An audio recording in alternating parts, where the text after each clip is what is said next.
On this episode of the Star Wars Time Show, Matt and Nick will touch on a few interesting Star Wars news items like the return of Teek and the loss of another creative from the Rey Movie project.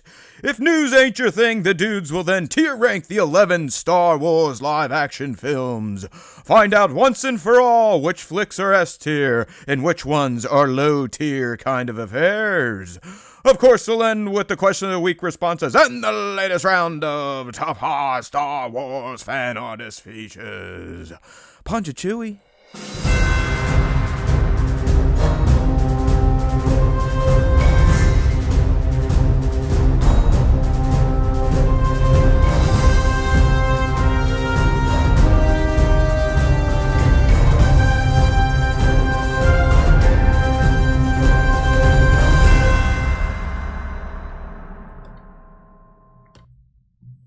Hey, now, my friends, we are back for some Star Wars time, aren't we? We are vertical, we are horizontal, we are still not cross-chattel, if you know what I mean. Hey, I've been doing my work. If you could see my behind the scenes, did some work this week. I can at least now take both chats and feature them on the screen, kind of like this. Look at that. Hey, now they're divided. Ooh, look, it even took your green named font color and used it. So, yeah, I got some things going, some things not going. In terms of merging the two chats, that's going to have to be a YouTube thing at some point in time. Like I said, League, you are in the vert chat. Doesn't matter. I can see them all today, and I can put them all on the screen. So while you may not be chatting with each other in the same chat, I'm going to see it. I'm going to feature the good ones, the ones that get me talking, the ones that get me laughing, maybe even the ones that get me angry. But we're here. We've got something going on. I'm up and down. I'm wide, like I said. I'm doing what the YouTube gods are asking. So, bear with me as we play around with this tech stuff. But I dig it. I'm digging it. I like what I can see now, at least in my OBS console. I just wish I could send a chat message from one place to both different chats. You know what I mean? Does anyone know what I mean? I say, and it goes somewhere. So, yeah, sorry, fans. I mean, I love you, diehards. League, Bat, Divided. Ben's up in here today. Bango stopped in to say hi. Same as Michael. Send a note to your local representative and blame Google for the chat being split. We have a divide in the Star Wars Time Show community of super fans, and it upsets me. But there's not much I can do. So here we are. Like I said, the good thing is your voice is going to be heard. Last week, I could only feature horizontal chat people on my screen. Now I can get you both. So there's at least that. And one day, if we branch out to Twitch, Facebook for old people, we can pull all those in too. Thank you, League, for the update on the vertical. I appreciate that. I'm not sure why everyone's name's coming in green, but I'll take it. It works. I'm not really going to worry about it right now. There are so many settings I have on this new little bit of software I installed to get all this stuff working that for someone like me that I'm a settings guy. If I get anything new, be it technology, it could be a toaster oven. If there are settings, if there are buttons, I am pressing them and I need to know what they do.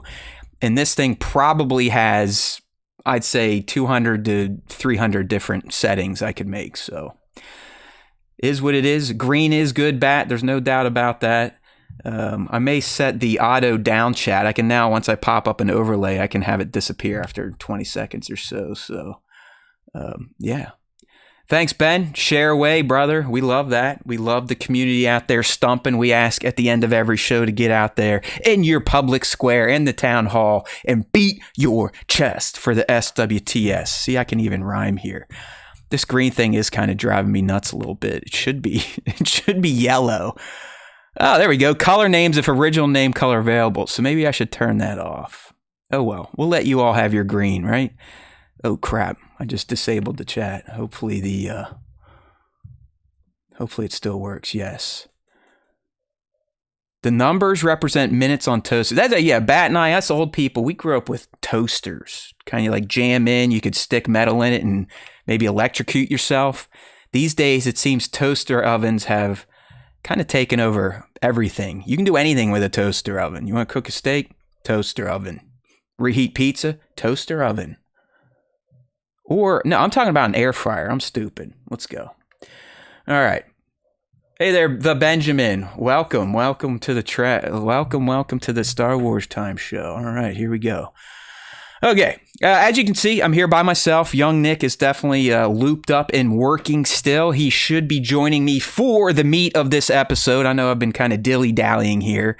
But the meat of this episode is Nick and I are finally going to tier rank the live action movie. So hopefully he gets here within an hour or so and we can spend some time on that. I feel it's going to get a bit contentious with the prequels.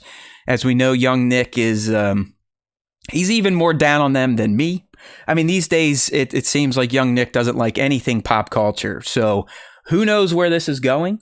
Hopefully we get through the Marvel talk before he gets here because we know that Marvel upsets the young one. Okay, so we'll see where things go. But we're going to start the way we usually do. We'll do some pop culture talk.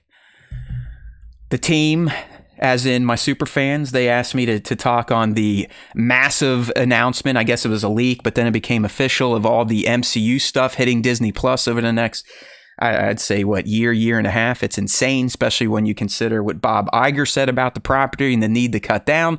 I actually think he was probably talking about Star Wars because that is the Disney property that seems to not have a lot going on for Disney Plus. But we'll get there. We'll have some fun. And there's also some Star Wars news. Skeleton Crew, we got kind of a nod to a classic non-canon character that maybe the older generations will remember. We also got some updates on the Rey movie. Not looking good. Looking like more creatives leaving the project, which we know can often lead to definite delays, if not at times full-on shelving of the film. So hopefully that's not the case. We'll talk about it. We'll get there. Plenty to chew on this week. So what I'm actually going to do, I'm not going to get right into Ask Us because just in case Nick gets here in a timely fashion, those are fun to have with him. So I will kind of start with the low-hanging fruit pop culture type of stuff. And that kind of deals with this right here. A little movie came out last week, and I know the critics and even some fans have been a bit down on it, but I mean, let's be real. We all know Sony Marvel is not going to be that great. These days, Disney Marvel isn't even that great. But I do have to say that I have enjoyed the Venom trilogy. All right, I know it's kind of silly, kind of wacky, kind of all over the place. But I think Tom Hardy and then Venom, it makes for a good buddy comedy, buddy flick, a buddy trilogy, if you will, between these two characters. And I do think Till Death Do Us Part, the third Venom, puts a nice little exclamation point on the trilogy. It does leave some things open for potential continuation of the series. I went with my 8-year-old and she's like, "Hey Dad, do you think there'll be a Venom 4? She really dug it. I mean, she loved the movie. Again, she's an 8-year-old, so not going to be as critical as some of us older people or pro critics. But she's like, "Hey, is there going to be another Venom?" I said, it depends on how much money this one makes. And I didn't look at the numbers to see how it did over the weekend, but based on the critical reviews, I'm guessing not too well. But I enjoyed it. I honestly thought Venom 3 was fun. It was funny. Definitely some funny moments there. Tom Hardy, really, really well acted in the movie, just like the other two. And really, the kind of the biggest pro about Venom 3 is the relationship between Venom and Eddie Brock, Tom's character. It's kind of a beautifully chaotic dynamic between the two.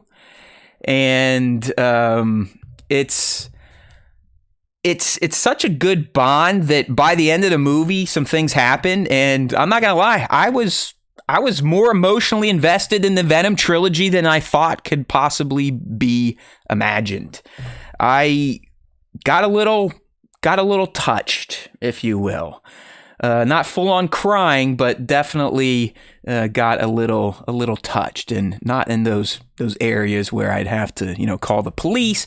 But it moved me a bit. It's like, hey, these two, Venom and Brock, they had a bond, and whenever you have a bond with something, be it an alien symbiote or a pet or a friend, you know what that bond can signify. It can bring a lot of joy in your life. It can bring some pain, and definitely can bring some sadness. So, quite frankly, for what it is, for Sony Marvel and the two Venom movies before it, I really thought Venom: The Last Dance was fun, competent, and a pretty decent ending to the trilogy. So there you go. I say it's probably like a 7 out of 10, something like that. It looks like a lot of people in the chat are waiting to stream Venom, like Nova right here. Benjamin they're just holding out on the Venom trilogy in particular. I'll tell you what, Benjamin, if it's something where you don't want to have to think too much or be too fully invested, it really is not a bad watch. I promise you that. But I'm also old and kind of stupid. And when I watch movies, I like to alter my mind a bit, which I think makes me a bit more soft critic than most people out there. All right, so there you go. Venom 3, I'm a supporter.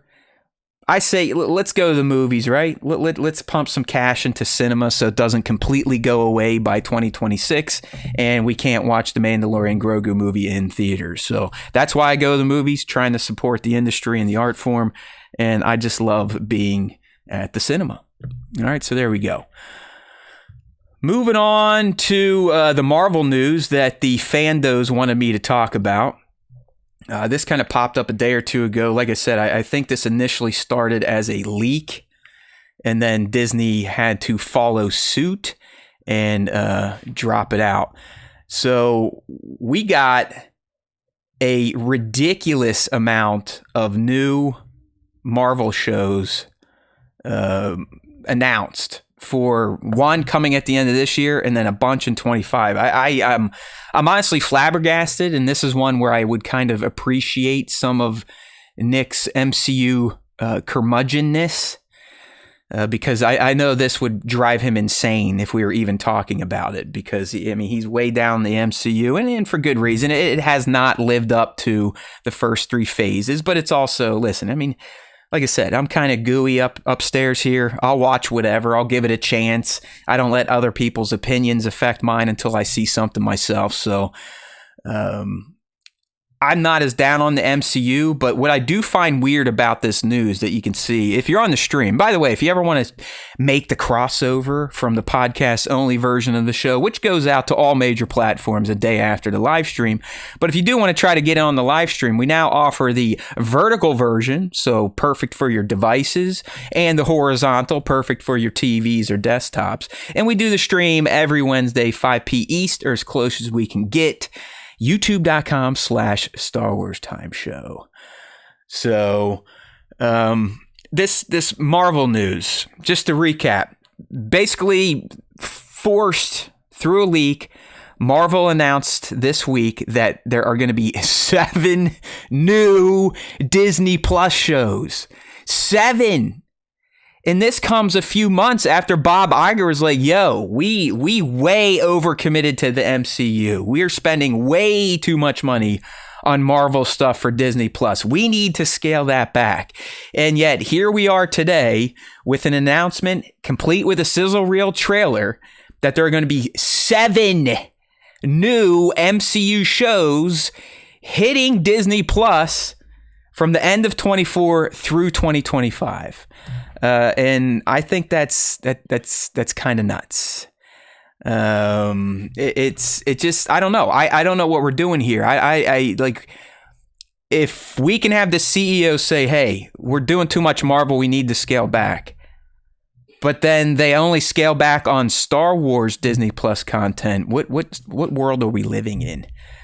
I know Star Wars divides the fandom, but that's going to happen. But I think we'd all want at least 1 or 2 new Star Wars show a year. I know my buddy here, my comrade, he would prefer to go 2 years or so, or Will of the Force would like to go 2 or 3 years without seeing some Star Wars. But I'm like, hey, give it to us, right? Give us the content. But it appears still, even though Bob's saying no, that they are definitely funneling money into the MCU for Disney Plus. So what we got coming here, for those who don't know, at the end of this year is going to be the first of the new shows, and that's going to be the final season of What If. All right, so the final season of What If is going to hit December 22nd, and it's going to complete what that series kicked off 2 years ago. And quite frankly, I kind of dig these. I think What Ifs are fun. I would kill to have this exact same format, same team, do What Ifs for Star Wars. All right, if we can do 3 seasons of What If for Marvel, why can't we do it for Star Wars? I think it would be freaking amazing, to be honest with you. So What If season 3, that's the first of the new 7. That's coming at the end of this year. Then in January, we got another animated series coming in the form of Your Friendly Neighborhood Spider-Man. So this takes Pete back to his roots. I don't think it involves Tom Holland or any of that. It's a purely animated series. This one is set for January 25. Quite frankly, zero interest in that. I just don't care. I enjoy Spider-Man, but more in the live action sense, or I guess comic books if I could read. After that, this is the one that I would assume most people got jazzed about. And that is Daredevil Born Again, which is going to be a continuation of Netflix's original Daredevil and Punisher series. So both Bernthal and Charlie Cox coming back. Vinny D'Onofrio is going to be back. And I'd say this one probably got the most time in the sizzle reel. You know what I mean? So this one I will say I'm kind of excited for, because I really did think the Netflix Daredevil Punisher series were well done. I happen to know a good chunk of the stunt team that worked on these. Stunt Buddy is Bernthal's double for Punisher stuff, so I'm always down to support friends, the network. And it was just good. And I'm expecting Daredevil Born Again to not disappoint. So that's coming out in March. I mean, I'm telling you, this stuff is like rapid fire. Maybe it's just Bob going, you know what? We spent the money. It's been shot. And unlike the WB, we're not going to take a tax cut. We're just going to release this shit. So who the hell knows? There's Nova saying here, I watch Punisher, but still need to see the old Daredevil. It's good. It's good. I mean, it's kind of how Punisher, I believe, gets looped into the series. It has one of the best one-shot hallway scene fights developed or coordinated by my man Phil Severa. So yeah, definitely want to check that stuff out there, Nova. Get on it. Ben's asking, is Nick going to show up? Well, am I not enough? Am I not enough Star Wars time show for you, Ben? I'm just kidding, Ben. He should be here. He's got a work meeting. Who knows? Who knows when he's going to be here? But hopefully it's within the hour, because I don't know how long I can vamp. And quite frankly, doing a tier list rank of the live action movies without a partner is going to be kind of stupid. So hopefully he gets here within the next, 40 minutes. I may be dead by then, but we'll try our best. All right, so after Daredevil, we then move into Ironheart, which is coming out June 24, 2025. So again, just a few months after Daredevil. If you don't know what the hell I'm talking about here, Ironheart is going to feature Riri Williams. She is the kind of the female Tony Stark that debuted in Black Panther Wakanda Forever. So she is getting her own live action series hitting in June 24. And quite frankly, it just looks like female Iron Man. I don't know if that is the point. I don't know much about the character of Ironheart. I was not a huge fan of Wakanda Forever. I don't necessarily blame it on the cast and crew. It's kind of hard to make a follow-up when you lose someone like Chadwick Boseman. But I just didn't love the movie. Ironheart never really grasped me, never stood out. It's not a character I really give two shits about. So we'll see. I'll probably tune in. Again, mushy brain. I can consume most fiction content and be okay with it. So soon after that, staying within the Wakanda family of characters, we're going to get another animated series in the form of Eyes of Wakanda. That's coming in August, like I said, and it will be animated, and it's supposed to tell kind of short stories about the kind of the Wakanda, the tribe and the lives they lived, the challenge they've lived, knowing that they had the what was it, the vibranium deposits or whatever mineral they had. It's been a while. Sorry, people. I used to know a lot of Marvel when it was good to be in the know. These days, I've kind of tuned out a bit. And then after Eyes of Wakanda, we've got another animated series in Marvel Zombies. So this is not a what if. This is a full-on zombie versions of the characters that we once saw in a what if episode. There we go. Benjamin giving us a report that Ironheart isn't a favorite comics character either. So it makes sense to me. But Marvel Zombies, October 25. Again, it's going to have the same visual tone, same animation style as What If, and kind of pick up on, I think that was season 2 when we got the zombies in What If. And then finally, back to a live action series, December 25. Yahya Abdul-Mateen II, a.k.a., who played, what's his name? Dr. Manhattan in the, not JJ's Watchmen, but Lindelof's Watchmen series on HBO. He is going to be starring as Wonder Man, live action again, December 25. And I don't know shit about Wonder Man. I don't even know what his powers are. But apparently for this show, his character Simon Williams is not going to be portrayed like Simon Williams in the comics. He's actually going to be, it's going to be kind of meta in that Yaha's character Simon is going to be auditioning for the role of Wonder Man in universe, if that makes sense. There you go, Mando Pirate. I'm only watching Ironheart for my boy. Oh, Alden Ehrenreich's in it, huh? Young Han. All right, I'll take that. So there you go. So we got one more time going through it. 7 new shows starting with What If Season 3, Your Friendly Neighborhood Spider-Man, Daredevil Born Again, Ironheart, Eyes of Wakanda, Marvel Zombies, Wonder Man.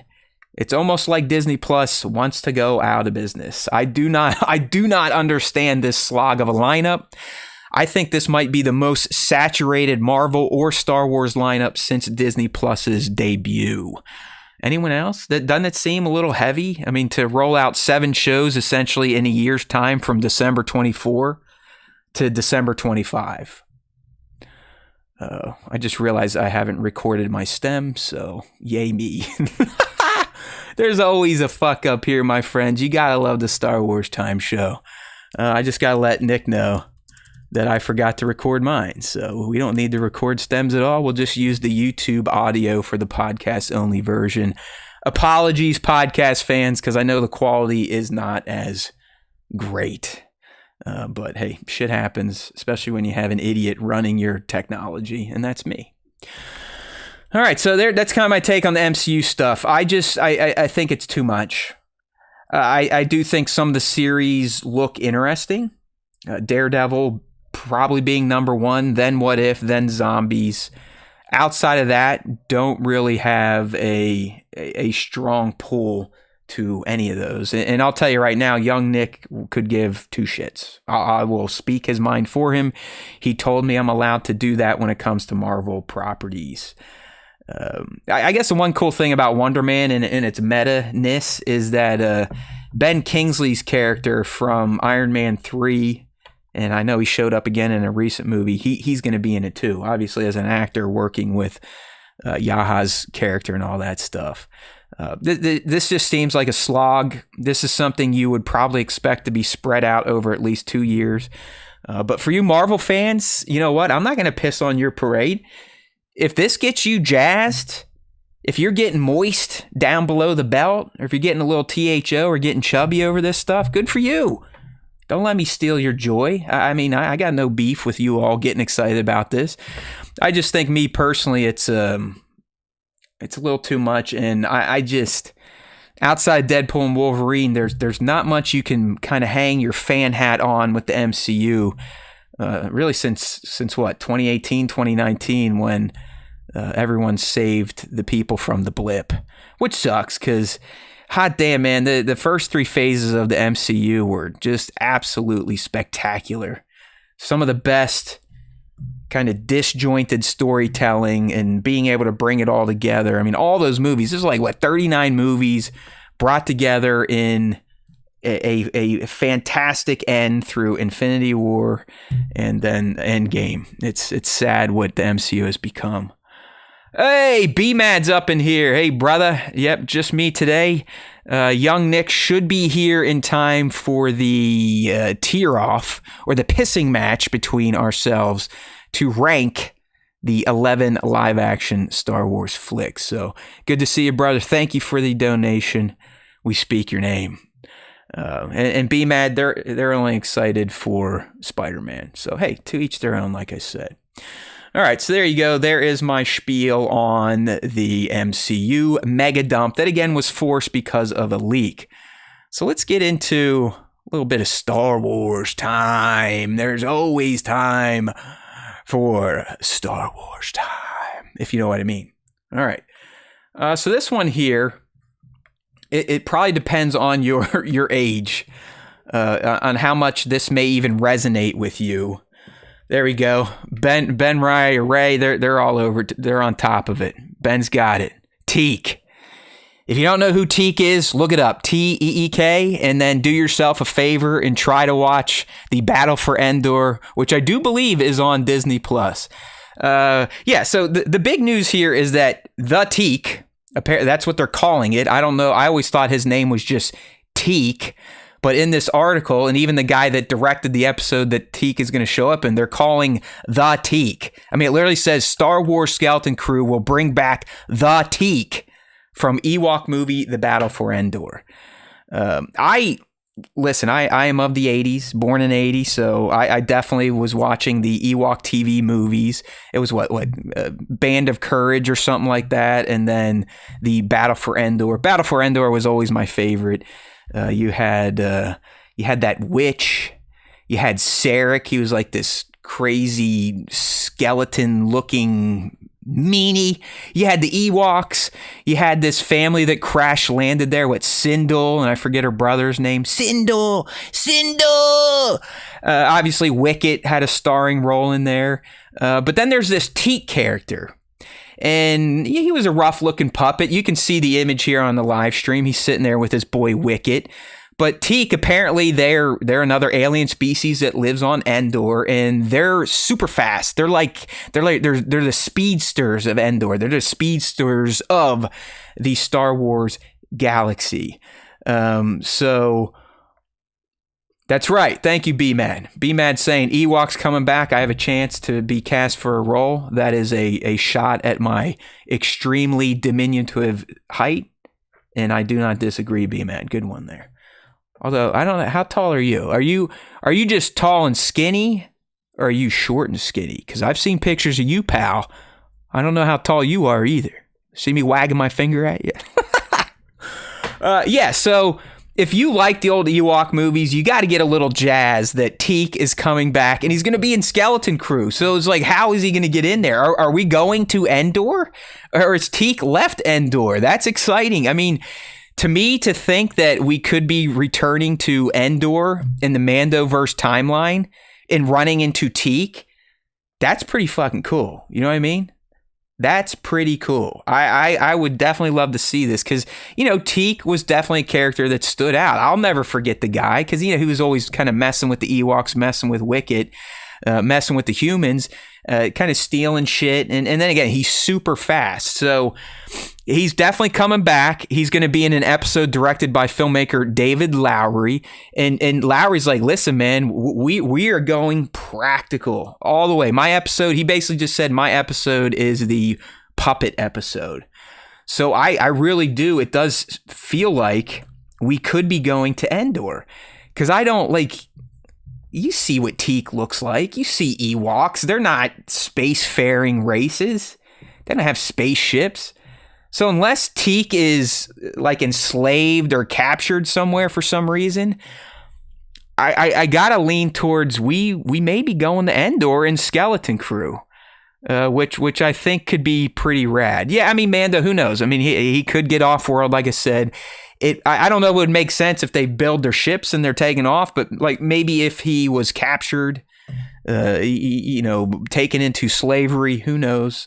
I could buy that. Or more importantly, especially for my love of Return of the Jedi, I would like a return to Endor. I think that would be beautiful, especially if they actually went back to the redwoods where they filmed a lot of the Return of the Jedi scenes. So there you go. B-Mad's saying B-Mad is tall and skinny. If you've seen The Bug's Life, the movie, my stature is similar to the stick bug. I like that one, B-Mad. Nice, dude. Nice. Yeah, so Teek's coming back, and it does sound like this super speedy Endor native is going to be a kind of a main fixture of the episode that he is going to return in. And they will be puppets, just like they were back in the 80s. But David Lowery's saying they're much better. They're a little more technical. Because as we were talking in our Discord, which, hey, if you want to join, it's open. We've got a link down here in the description of either the vertical version or the horizontal version of this live. And one other thing I'd like to pitch, if you do like this shit that we do and you want to get yourself a cool looking emoji next to your name or fan badge and then get access to special emojis, we'd love for you to consider joining the SWTS membership drive. That's right, my friends. We got 3 tiers, $1.99, $4.99, $9.99, and you can be a supporter of the SWTS. You get those badges, you get some other perks. It just makes me feel not like a loser and loved. So if anyone would be willing to contribute a membership to the channel, we'd appreciate it. No worries, though. No obligations. My happy ass will keep doing this every Wednesday, probably until I die or my wife tells me to fucking stop. All right. So there you go. Yeah, B-Mad, check him out. B-Mad, he's showcasing all of the special emojis you get as being a super fan. So appreciate all you that are already members. And like I said, if you've been on the fence or thinking about it, we'd appreciate you hitting that button and forking over whatever you can afford a month to keep this thing going. That's right. Noi. I love you people. All right. God bless Howard Stern. So there we go. Teek coming back. Going to be featured in an episode, and it sounds like there's going to be a lot of other puppets. So that's what I'm saying. We're either going to see the Teeks, like the species Teeks, more than just Teek, or it could be Teek and seeing some Ewoks. I mean, how cool would it be to get Warwick back in the Wicket costume? I mean, come on, people. Come on, people. Let's go. Teek all the way. I'm kind of excited for this. I like that. I like to hear this about Skeleton Crew, that we are going to weave in a character from way back. Not canon technically, but Teek will be canonized come Skeleton Crew's debut on December 3rd. Which is coming up quick, my friends. December 3rd will be here before you know it, if you think about it. So back to the grind for Matt. That's right, the old guy staring at clouds. Early Wednesdays, cranking out content not many people will see. Not because it's bad, but because the algorithms don't really let it get beyond the publish button. So all of you diehard supporters, don't forget, if you're a subscriber or a member, turn on those notifications. When something new comes through, try to leave a comment, share, like, all that fun stuff. So the Benjamin, they're also quite excited for Skeleton Crew. I'm with you. I think, and we know, listen, we know the wackos of the Star Wars fandom. They're going to find something to hate on. They're going to find something to divide the fan base on. And they're probably going to go after the child actors. There's nothing we can do for these people anymore, okay? Just go into it. If you like it, that's all that matters. Actually, if I like it, that's all that matters. Because I'll like it. Young Nick, he's always lukewarm on this stuff. That's why it was kind of fun when Acolyte came out and he actually liked it, because it's a lot more fun to talk to someone that actually enjoys the thing you're talking about. So that's right, Divided. Let me tell you a secret. Some of the elder statesmen and women that are fandos, it only gets quicker the older you get. And 100% when you hit 40, that whole over the hill thing really smacks you in the face. And at this point in time, I don't even know if I'm going to be able to see within the next few months. Like, that's how quickly my eyesight is going. And yeah, I should be wearing bifocals, but I refuse to because I'm an asshole. All right, so Teek coming up in Skeleton Crew, great news. Let's get a few more other low-hanging fruits here while we wait on young Nick.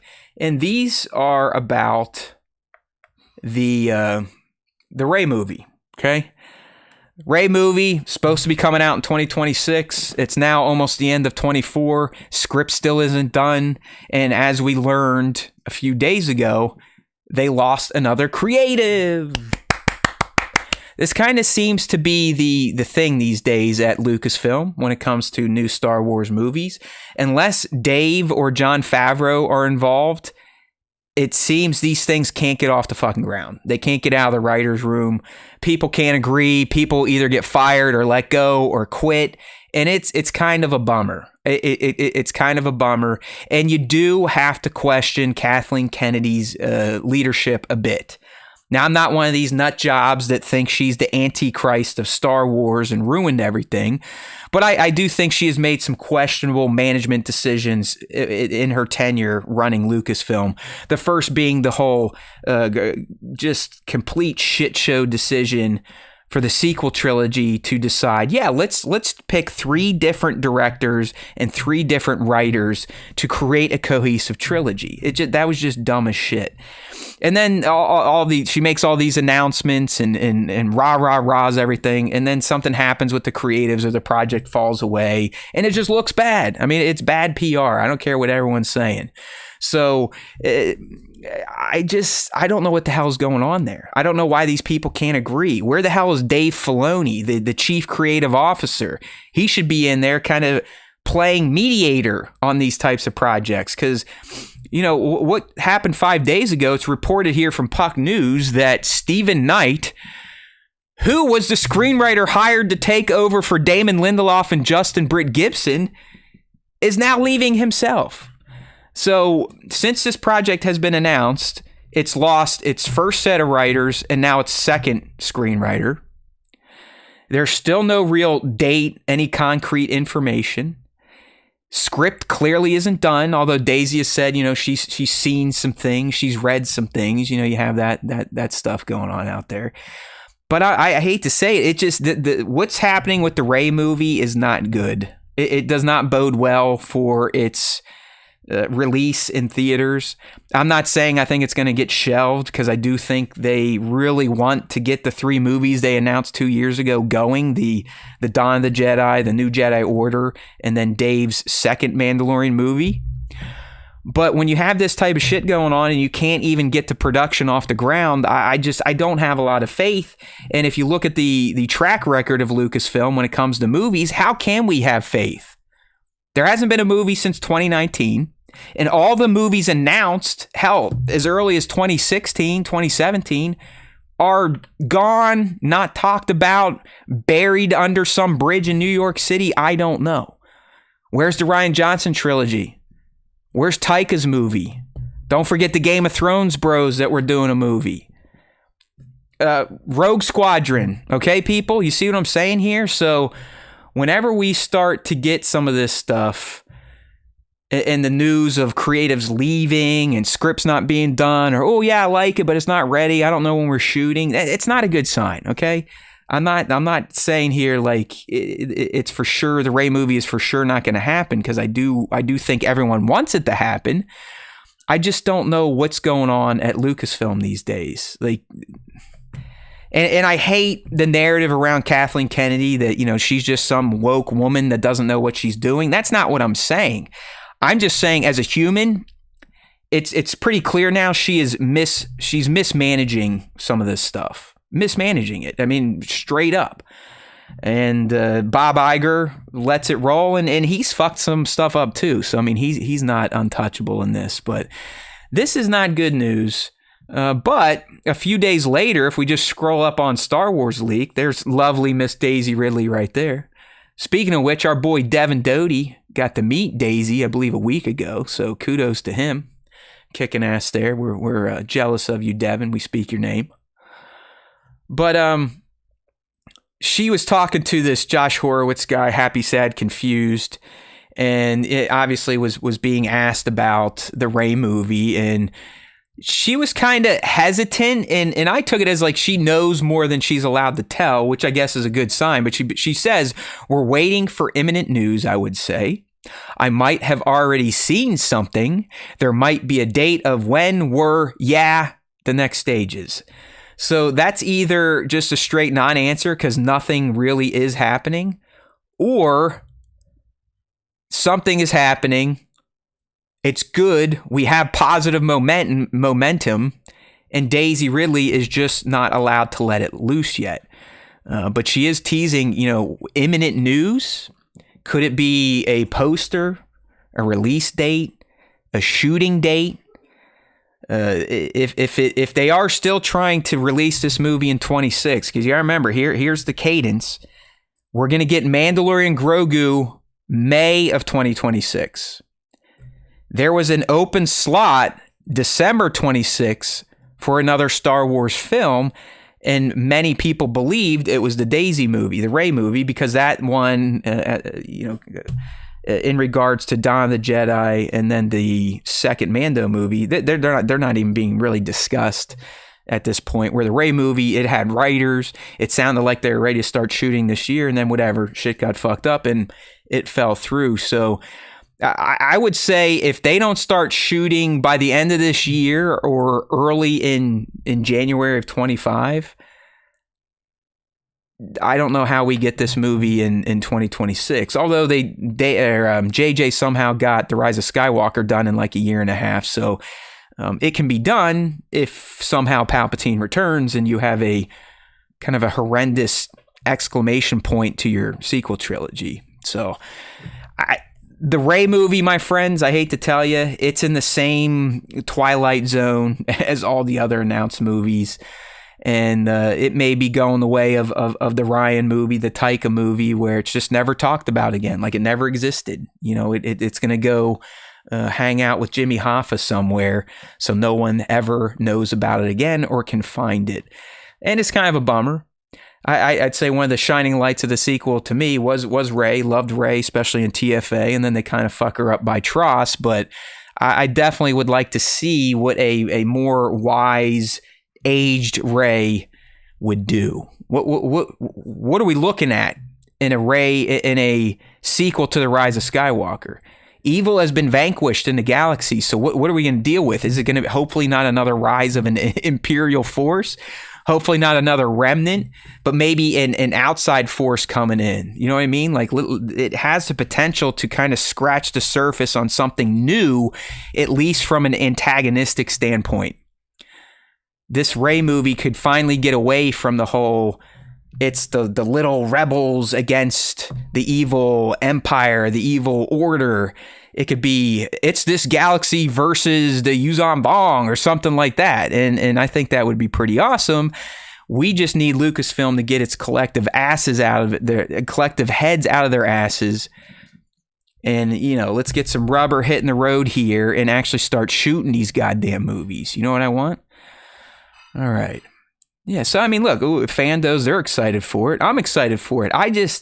It's hard for me to really believe any of this shit anymore. Like I told Nick last week and all you, until we get a poster or a trailer, I don't believe any of this shit is going to see the light of day. At this point in time, I think the only content that's guaranteed for us is going to be Andor Season 2 in 25. And then the Mandalorian Grogu movie is spring of 26. Outside of that, everything's a crapshoot. That's me, and that's pessimism. But that's how I've survived most of my life. Yeah, Nova Toymation. Rey versus the Teeks. Kind of sounds like a punk band name, if you will. All right, so that gets us the Star Wars stuff done, right? We got that. We got the Skeleton Crew. Come on, young Nick, we're at you, buddy. Is he getting any closer? I'm starting to run out of gas here. I do this for a living. I mean, I lectured today for almost 2 hours, so that's probably not helping. The old diaphragm and lungs blowing out all this hot air nonsense to you all. I'm doing my best. That's right, B-Mad. B-Mad, he's not even going to believe it until he gets a damn trailer. That's it. And I'm with you, and I kind of think that's where we have to be. All right, well, you know what? Let's go ahead and get into some Ask Us Anything. We got about 15 minutes, hopefully, before Nick gets here. Could be a good time to transition into that. Yeah. So the Benjamin, you're feeling me, dude. Let's have a new antagonist. That's what I'm saying. Like, let's get away from dark versus light, rebels versus Imperials, resistance versus the Order. We need a new threat, and Rey and her new band, the Jedi, are the only ones that can deal with the threat. You know what I'm saying? Thank you, Jared. I appreciate you, buddy. We did consider, and this is what you miss if you're not a part of the SWTS Discord community, I did consider bringing my man Sir Dork on. If you're not familiar with Sir Dork, check him out. He's 100,000 large on YouTube. Got a massive following on Instagram. He is one of the premier toy photographers out there when it comes to action shots and badassery. I was going to bring him on, but doing a lot of tech shit today. And like, you know what? I don't want to stress him out. I don't want to stress myself out. So I decided to roll solo like a Mac Daddy. But I need my man Nick to get here soon because I honestly feel like my head's going to hit the table. I'm running on fumes, people. Got to remember, I'm an intermittent faster, so not a lot of calories in this body, if you know what I mean. But you know what? Let's get into some subscribing. There you go. I'm going to try to get your subconscious with my subscribe message there. Don't forget those notifications. But let's go ahead and bring up our Slack screens here. Take the browser down and get to some questions from the fans. And there was a good chunk of them. Maybe Nick will show up before we get through here. But I will gladly start to handle these for you all. So first one. Oh, sorry. Told you it's coming. A lot of air's getting sucked in. I learned from the best. I mean, that's a Howard Stern trick to belch on air. It supposedly adds to the ambiance. But we got my man Cyan XTC asking, which would you be, a vampire or werewolf? Pretty good question, especially for this time of year. We got Halloween coming up tomorrow here in the States. Is Halloween is it a global holiday? I'm stupid. It feels like an American kind of hallmarky thing, but I'm assuming maybe it has roots in the old world. Anybody know? All right, let me know. But when it comes to vampire werewolf, that's tough, man. I'm gonna go right to the Underworld franchise, which I absolutely love. You know, Selene, played by damn it, what's her name? She's so pretty. Kate Beckinsale. If I could be those vampires, I think I would choose vampire. I don't want to be like a Bram Stoker type of Dracula vampire. Like, I want to suck your blood, wearing that stupid costume and cape. If I could be an underworld vampire, a death dealer, if you will, that's what I would want to be. All right, we're getting some updates here. It's only an American thing, as I kind of figured. It's like, hey, let's commercialize something so people spend money. Capitalism, rah!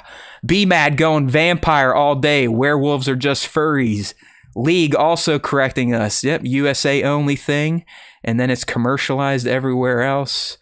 Mando Pirate saying the roots of it come from Ireland. See, if you're new here on the SWTS, you're going to get educated, my friends. In more than just Star Wars. League's asking, how about Interview with a Vampire in the AMC version? I mean, even what was Tom Cruise's vampire's name? It's not Lamette, but for some reason that's coming to mind because of a character on the Stern Show. But vampire from Underworld, straight up. And I probably would lean vampire more often than not, because while werewolf, I don't think you have to suck blood to kind of survive and sustain yourself.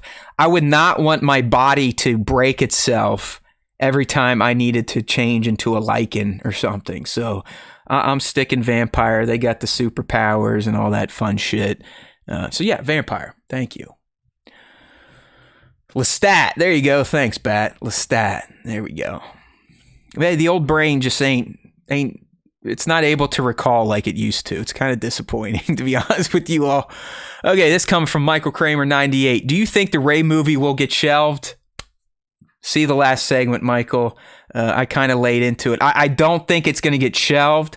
Delayed, most definitely, unless they kind of get their get off the pot and get moving early in 25.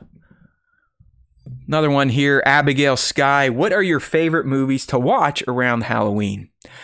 You know what, Abby? I have to tell you, or Abigail, I outside of Christmas time, I'm not much of a holiday movie type of guy, meaning I don't have movies that I have to watch when a certain time of year rolls around outside of Star Wars. So when Christmas time rolls around, with my profession, I get a month off. So over that month, I've made it my mission to watch all of the live action Star Wars movies. And these days, sometimes sprinkling in some of the shows where it makes sense during Christmas. That I do. And I'm not going to lie. If there's a Vanessa Hudgens Christmas movie on Netflix, I'm watching that too. I absolutely love some of that stupid shit on Netflix around Christmas time, like the Princess Switch or the Princess something, and it's all kind of like its own little Netflix holiday universe. I'll get into that. When it comes to Halloween, I'd say over the past 2 years, it's been watching a Terrifier movie. When I was young, it was probably The Great Pumpkin, the Charlie Brown special.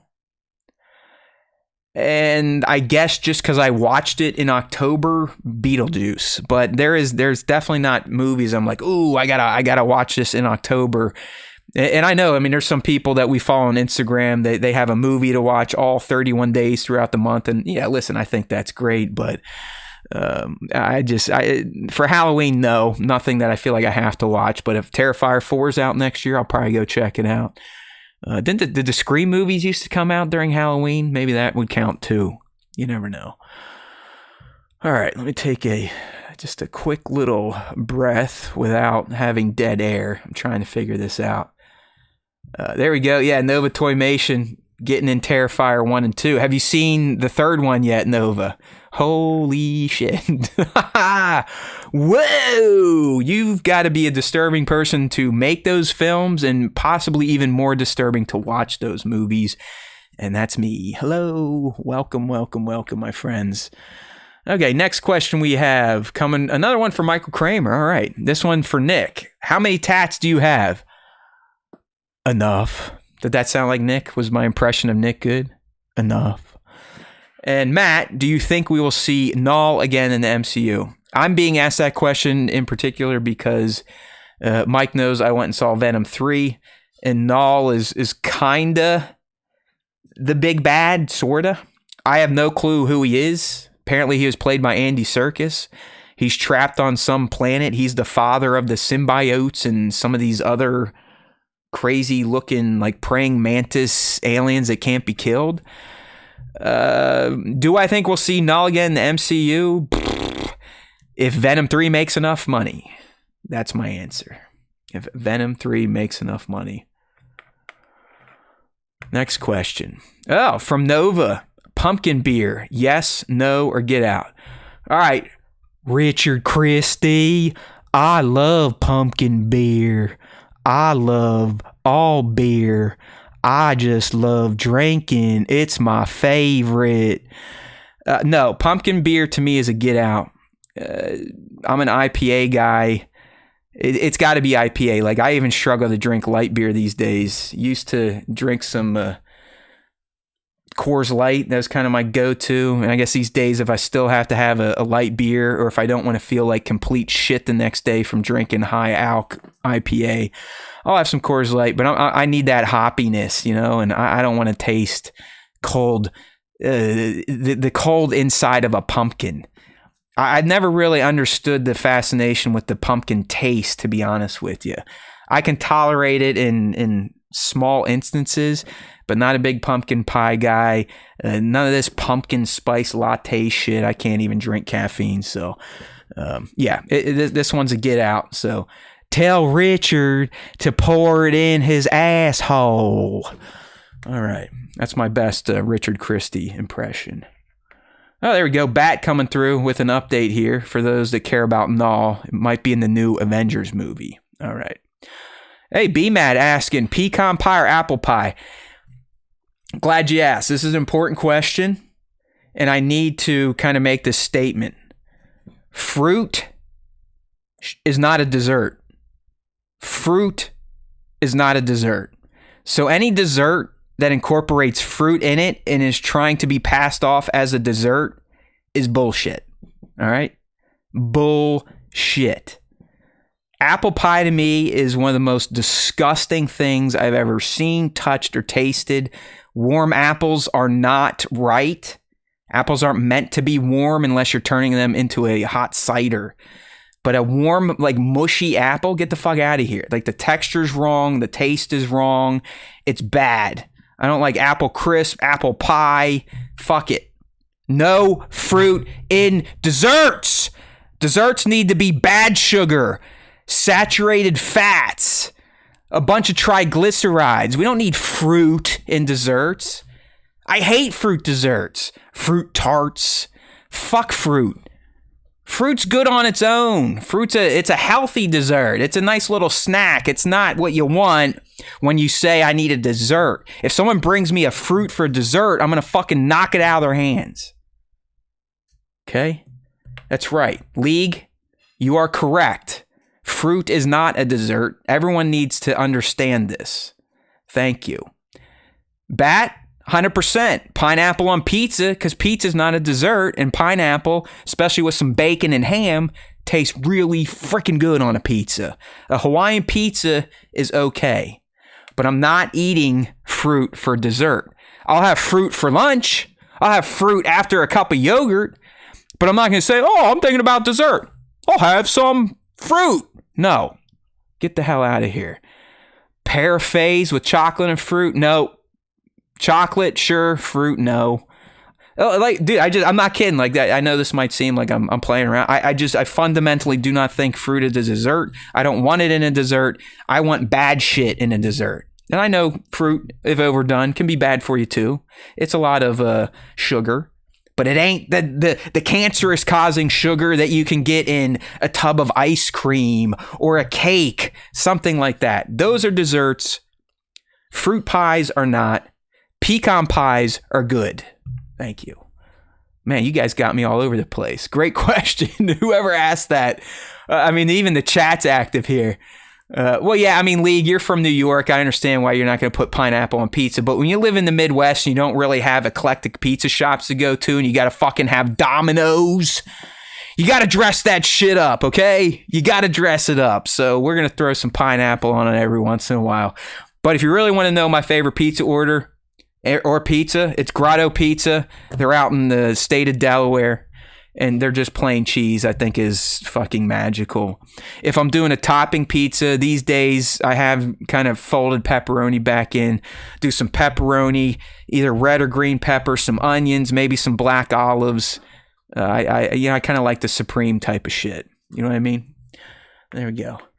I do put ketchup on hot dogs. We discovered that a few weeks ago, Bat. You're not going to shame me. Oh, Cole Cowan. Yeah, well, there you go. I got triggered, Cole. I don't know what to tell you. Yeah, he did only ask me if I like pumpkin beer. And then someone in the chat was asking about pecan pie or apple pie. And I just went absolutely batshit. B-Matt, I could do that. Some pepperoni, bacon, and spinach. No doubt. I like that. I like the idea of spinach on a pie. Yeah, every once in a while, some banana peppers, maybe a jalapeno to spice things up.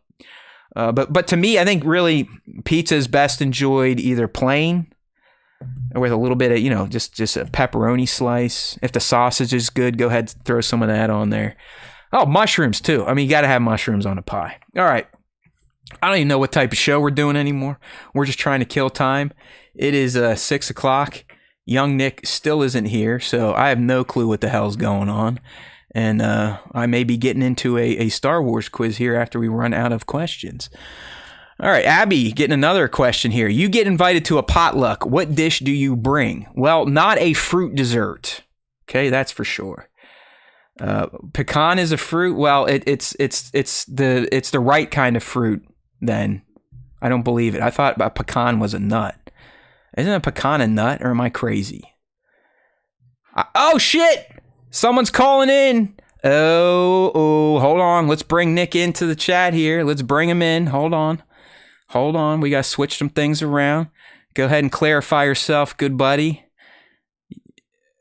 Yeah, little blurry. There he is. All right. There he is. And look at that. Even on the vertical stream, it doesn't look all janky this week. Nick worked with me last week when he was working. I got to see his work attire. He's got a special work outfit that was pretty awesome. That's right. Maybe one day he'll bust it out for the show. But it looks good. You're perfect in the window, so life is good. You're showing up well in the horizontal. Good to see you, buddy. Don't worry about recording your mic stream because my dumb ass forgot as soon as I told you to remember. So yay, Star Wars time. There we go. There we go. It's nice to be with the crew. I literally just finished work and started to roll in here. So, my man. Well, your fans are happy. Ben Ride's like, OMG, the star of the show has arrived. Be mad, young Nick has been summoned by the Jedi Council. He is here. And Nick, we're just kind of rolling through the last bit of usually our opening hour. I kind of saved the questions for last so you can kind of get involved in some of these last ones. But we have this, or I have made the declaration, and I have a feeling you're not going to like it, but fruit is not a dessert, okay? Apple pie, fuck that. Warm fruit, not good. Desserts should be bad sugar, fats, stuff like that, okay? I typically am agreeing with you there. All right. Typically agreeing with you there. But I will say that like I do snack on fruit. Like exactly. But not as a dessert. It's like, hey, you have it with lunch or breakfast. You know, it's a healthy snack. It's not a dessert. We want ice cream. We want cake. We want snacky cakes, right? We don't want fruit. That's right. All right. That's right. Good. That's how it is. I knew young Nick would say the right thing. So where are we at in terms of the question responses? We just got to this question, and I have not answered it yet. It's coming from our dear friend, Divided Skywalker, a.k.a. Abigail Sky. You get invited to a potluck. What dish do you bring young Nick? Okay. Say it, crawfish. Crawfish pasta. Gumbo. My go-to is like a fruit cobbler. Like I found a really easy to make and awesome recipe. After we just shit on fruit for like 10 minutes. Yeah, I know. But that's my go-to, like a blueberry cobbler, a peach cobbler, apple cobbler, something like that is usually what I'll bring. But then Taylor also has a really good like baked macaroni and cheese recipe. So yeah. I'm surprised you didn't. Do you have a family jambalaya or gumbo recipe? Not that like maybe my mom has one, but typically when we're making it, we have like a recipe book that we bought from a bookstore in New Orleans that was written by like a UNO professor who is also like an incredible cook. So we usually use that for any like New Orleans specific dishes. Yeah. Got you. So Nick, I got the new chat system set up, which still doesn't merge the chats, but we now can feature them on screen, and I kind of have a doc that I see. I could turn on like auto, just anytime they chat, they just pop up, but I was like, I don't know if we should do that. You never know. Yeah, you never know. You never know what someone could say, but it somebody pops in and then drops something inappropriate, and then we're just insta banned. It's over for us. But it is nice. I like it. It actually was pretty easy to set up, and so I finally feel like our switch to vertical and horizontal might be settled from a tech standpoint. The only problem is, I don't know about you, but like if you set up a new software, new app, new tech, do you kind of get OCD with all the settings that are possibly made available to you, or are you just like, hey, if it works, it fucking works? I usually get a little like I definitely do a settings pass and make sure that everything is fine. Or like you at least know where the settings are. It's like anytime I get something new, even I was talking earlier, even if it's an air fryer or toaster oven, I'm gonna know what every button does, even if I never have to use those buttons. You know what I mean? So yeah, and like I typically like if it's a new piece of hardware or something like that, I'll keep the manual just in case I'm in a situation where I'm like, why is this thing blinking this color? Right. Let me look it up. Right. Yeah. So all right. Yeah. No. This new little software is awesome. Anyone that does streaming and you want kind of to be able to pull in chats from, we could be doing Twitch right now, Facebook, everything would be, we would at least see it and could share on the screen. It's called Social Stream Ninja. This developer out there makes it free, and they are a kick-ass human. a kick-ass human. And the vertical stuff's working, man. It's pulling people in. We've already gotten almost 200 views on the vert, 33 on the horizontal. Last week between the two, we're like almost 400 total. So it was worth the nightmare. It was worth the headache. It was worth the janky looking vertical we did last week. And let me answer mine so we can move on. I would, Nick said the mac and cheese. I'll go with let's do a good chili or a tortilla soup. Chili or tortilla soup. That's good. Yeah, that's good. Tortilla soup. That was like one of my mom's favorite things to make. I mean, I don't know if she still makes it. She could for sure still make it. Did she do like the creamier cheesy style, like orange, or was her more like a soup tortilla soup?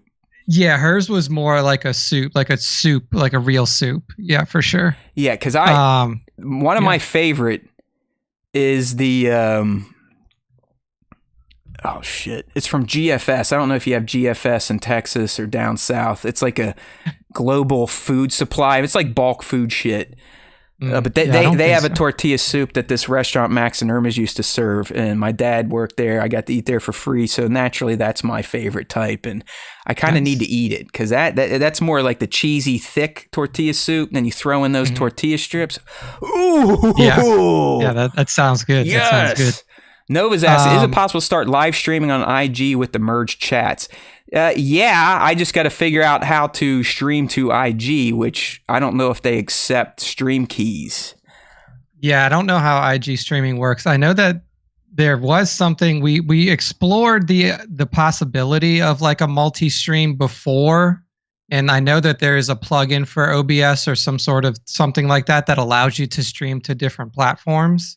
But that's like a whole other. I mean, honestly, I think these days you can you can add a bunch of different streaming services and just change your stream key. But who knows? Yeah. I mean, listen, IG used to be our mega platform. It's kind of dead. I know that's where we send most of our communications through, but I think even if we stream there, we get a person.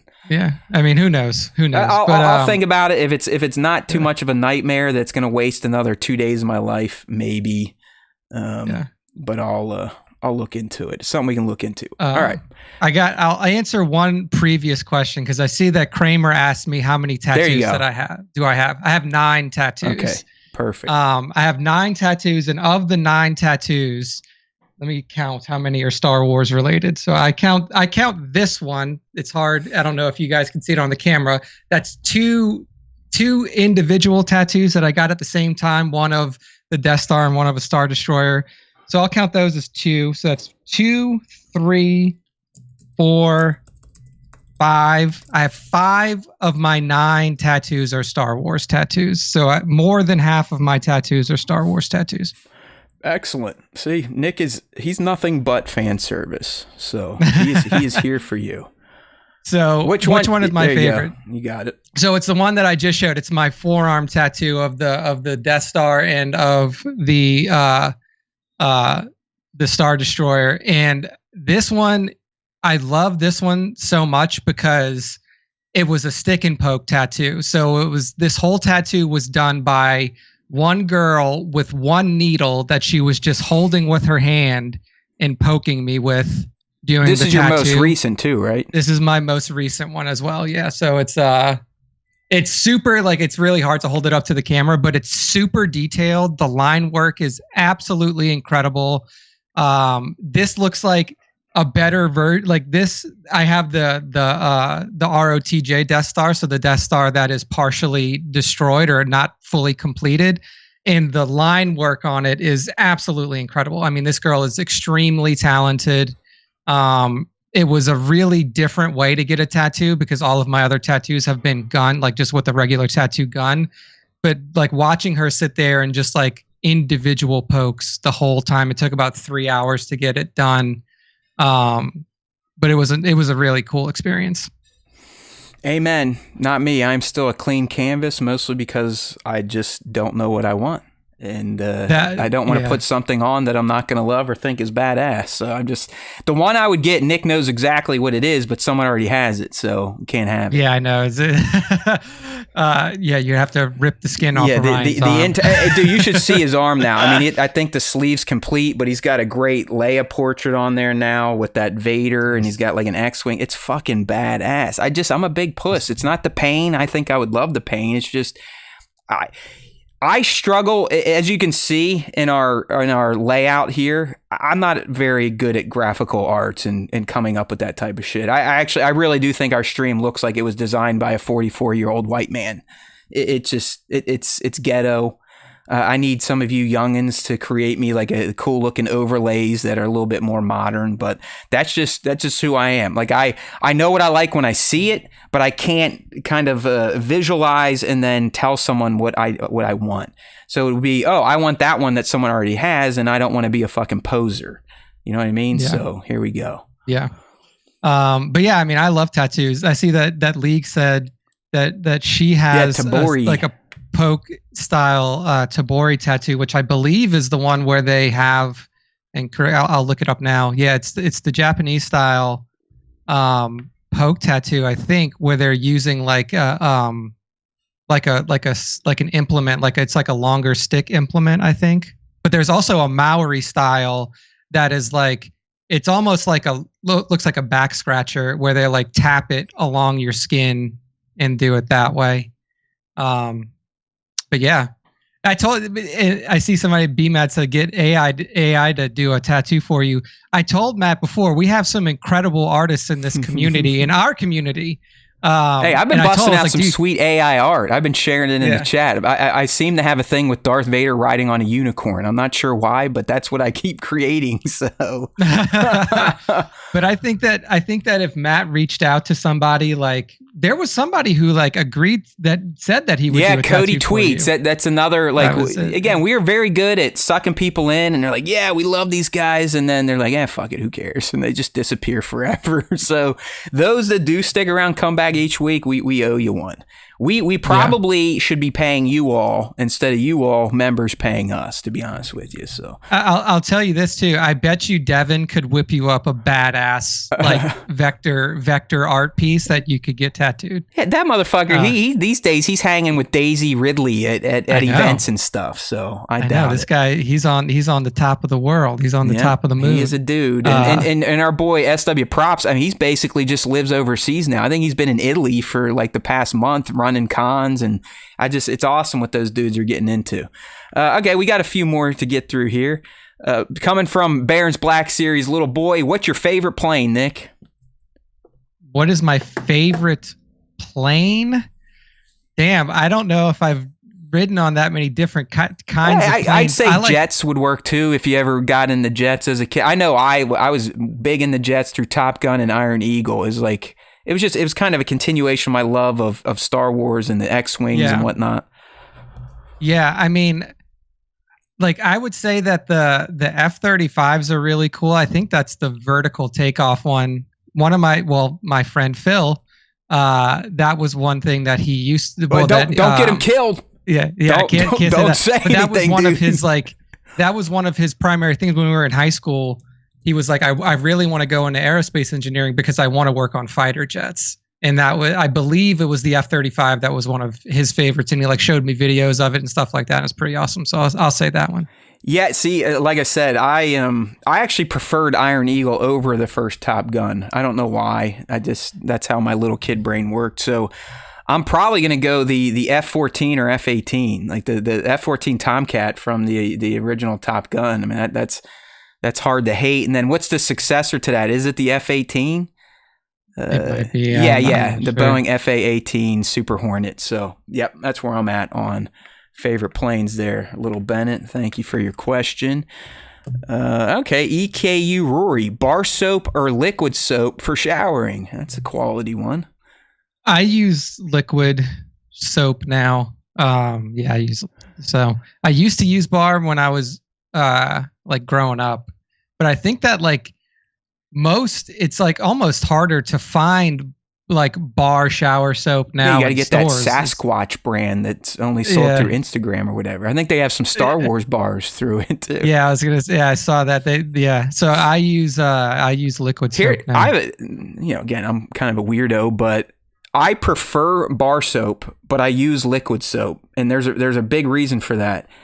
Bar soap makes a huge fucking mess. All right, it sits there and it crumbles, it sheds, so that you got extra soap scum cleanup to deal with.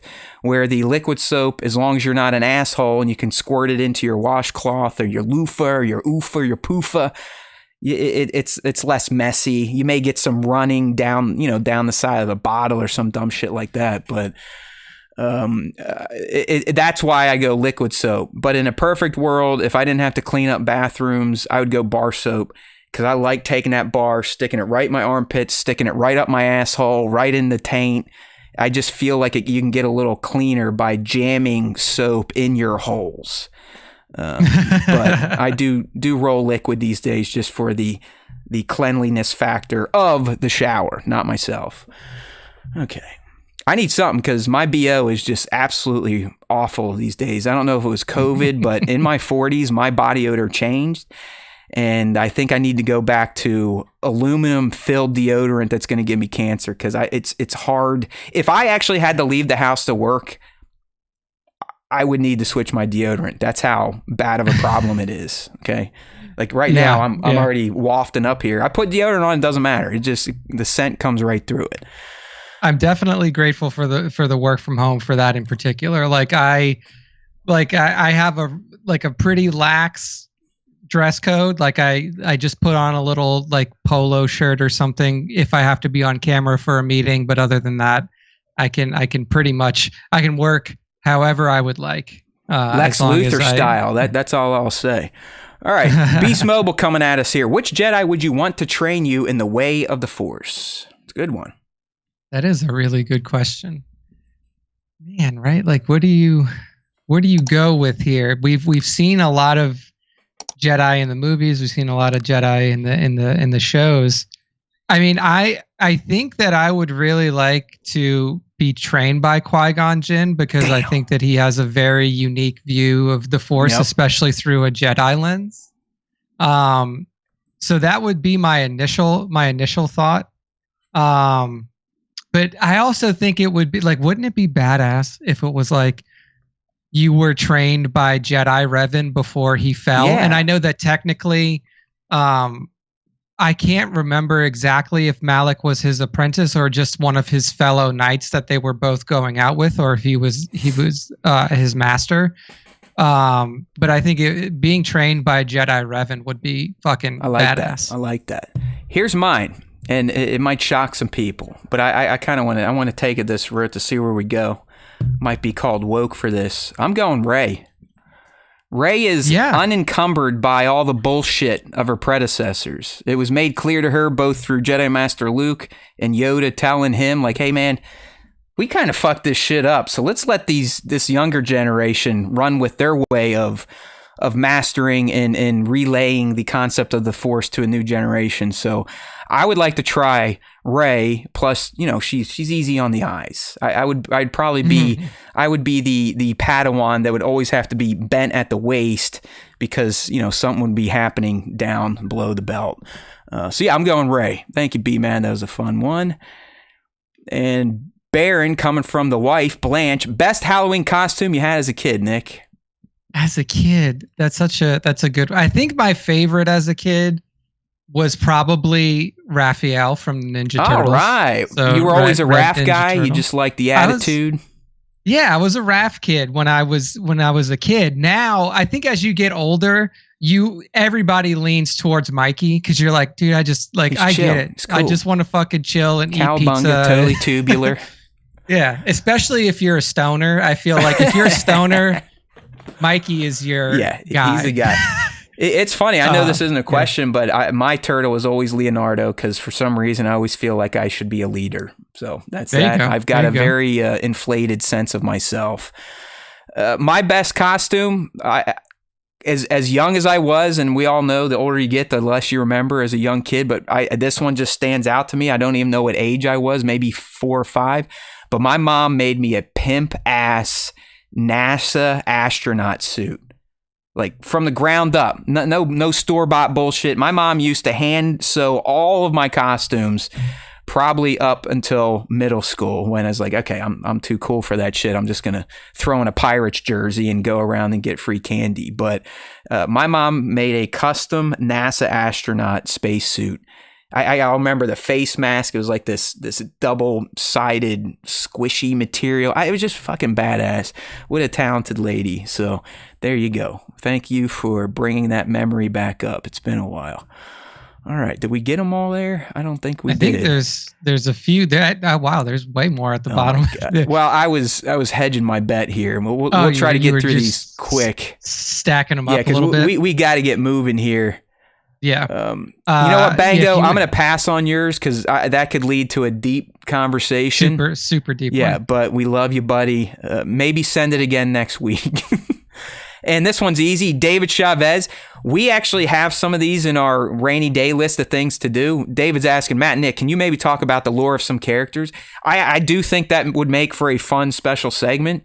So what I would ask of you all is either through our Discord or our social media channels or our website, StarWarsTime.net, reach out. Let us know which characters do you want us to take a deep dive on. Of course, we can choose our own, but I would kind of prefer to hear what you all would like. I mean, do you want the mains? Do you want some of the like more obscure? Yeah, like the shit Nick knows about. Legends. But where do you want to go? Yeah, I definitely think we could turn that into an hour segment. So I'm with you, David. We would love some feedback on which characters. Yeah, give us a little direction. And then Jared gets to end this one. What is a character from animation, games, comics, etc. that you'd like to see brought into live action? Animation. Games or animation, comics. games or live action. I mean, I think that the answer for me is Revan. Yeah. I think that's the easy answer for sure. Pretty much it. All right, we're already getting some feedback. Obscure and Legends. Revan, Window, and Plo Koon. Let me. I'll give you a quick ditty on one Legends character, and it's Darth Caedus. And Darth Caedus is Jason Solo. So Jason Solo, during the time period of the Legacy of the Force books, which were around the last ones that were written before the acquisition, it was really interesting how he fell, because he was a part of the Jedi Order, just like his sister Jaina. And at that time in the Jedi Order, they were allowing students, like exceptional students, to explore the dark side. With the help of approved trainers from the Jedi Order. And there was this woman her name was Vergere, who was a former acolyte of Darth Vader, who was actually worked with Darth Vader during his time as Dark Lord of the Sith. And Jason learned a lot about the dark side and how to harness it and the dangers of the dark side from Vergere, which eventually led to his fall and him becoming Darth Caedus. So I always thought that Jason Solo was a super interesting character, and I liked the way that his story played out in those books, especially the dynamic between him and his sister. So if you've never read anything about Jason Solo or Darth Caedus, like the two sides of Jason Solo, I would recommend doing it either through reading the Legends novels, the Legacy of the Force Legends novels, or just going to his Wikipedia page. Excellent character, Bingo. in my opinion. So yeah, Nick, it looks like they're digging it. Be Mad already gave his stamp of approval. This is good. So yeah, we will do this, and honestly, we might be doing it next week because I'm kind of getting over the tier shit and pulling stuff out of my butt. So this is a nice focused topic. Maybe we pick 1, 2, 3 characters and spend some time on them, taking a deep dive. So appreciate it, David. Thank you, Nick, for giving them a tease of what that segment could be. That's how we do it here at the SWTS. We are all-stars. All right, man, it is time to switch back over to the browser. Let's put Slack to bed for now. I'm not going to do the quiz. Young Nick is here. In fact, I probably vamped for too fucking long, and big surprise, right? So it's time. We've made it. we're here. We've got 11 live-action Star Wars movies to tier rank here. Battle it out. Maybe it'll be easy peasy. Maybe we'll agree. Maybe we won't. I know we definitely won't once we hit the prequels. But it's time to tier rank the 11 Star Wars live-action flicks. So why you say 11? Well, we're including Rogue One and Solo because you have to. They are a part of the party, and they are going to be played. As always, we will compare our board to what the fans filled out. The fans got their picks in over the last 24 hours. We had 111 votes, and I think the fans did an all right job, and it may look close to ours. You never know. Like I said, we will make sure to compare by the end. All right, Nick, we're just going to go in the order of the images, so it's going to be out of chronological order. No big deal here. And here we go. Up all first, right. The Rise of Skywalker. All right. Jumping right in. I mean, if you are a longtime fan of this show or have just been tuning in recently, it's pretty clear where I stand on this movie. It's one of the more disappointing films in all of the trilogies. I think it effectively sunk the sequel trilogy. It tarnished the character of Rey and who she could have been and become. It tarnished Vader's big win in Return of the Jedi. It used a fucking video game to reincorporate a dead corpse back into the franchise. Rey, you're a pal. I mean, just like I do not like The Rise of Skywalker. I'll admit it has some good moments. It's got some good visuals. The Battle of Exegol, sure. But in terms of pure narrative, I think it is ass. And honestly, Nick, I would probably start The Rise of Skywalker at a D. So have at it. Yeah, I my initial thought for this was a C. I do think that it is.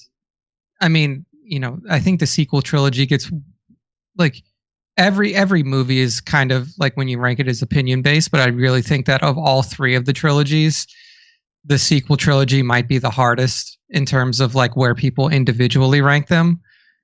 I kind of lean towards C tier a little bit. There are some good moments. I think that there's some good there's some good set pieces in there. There's some good planetary exploration. There's some I really think that a lot of people look at Tross and they think of like Babu Frick as something to hold on to. So hey!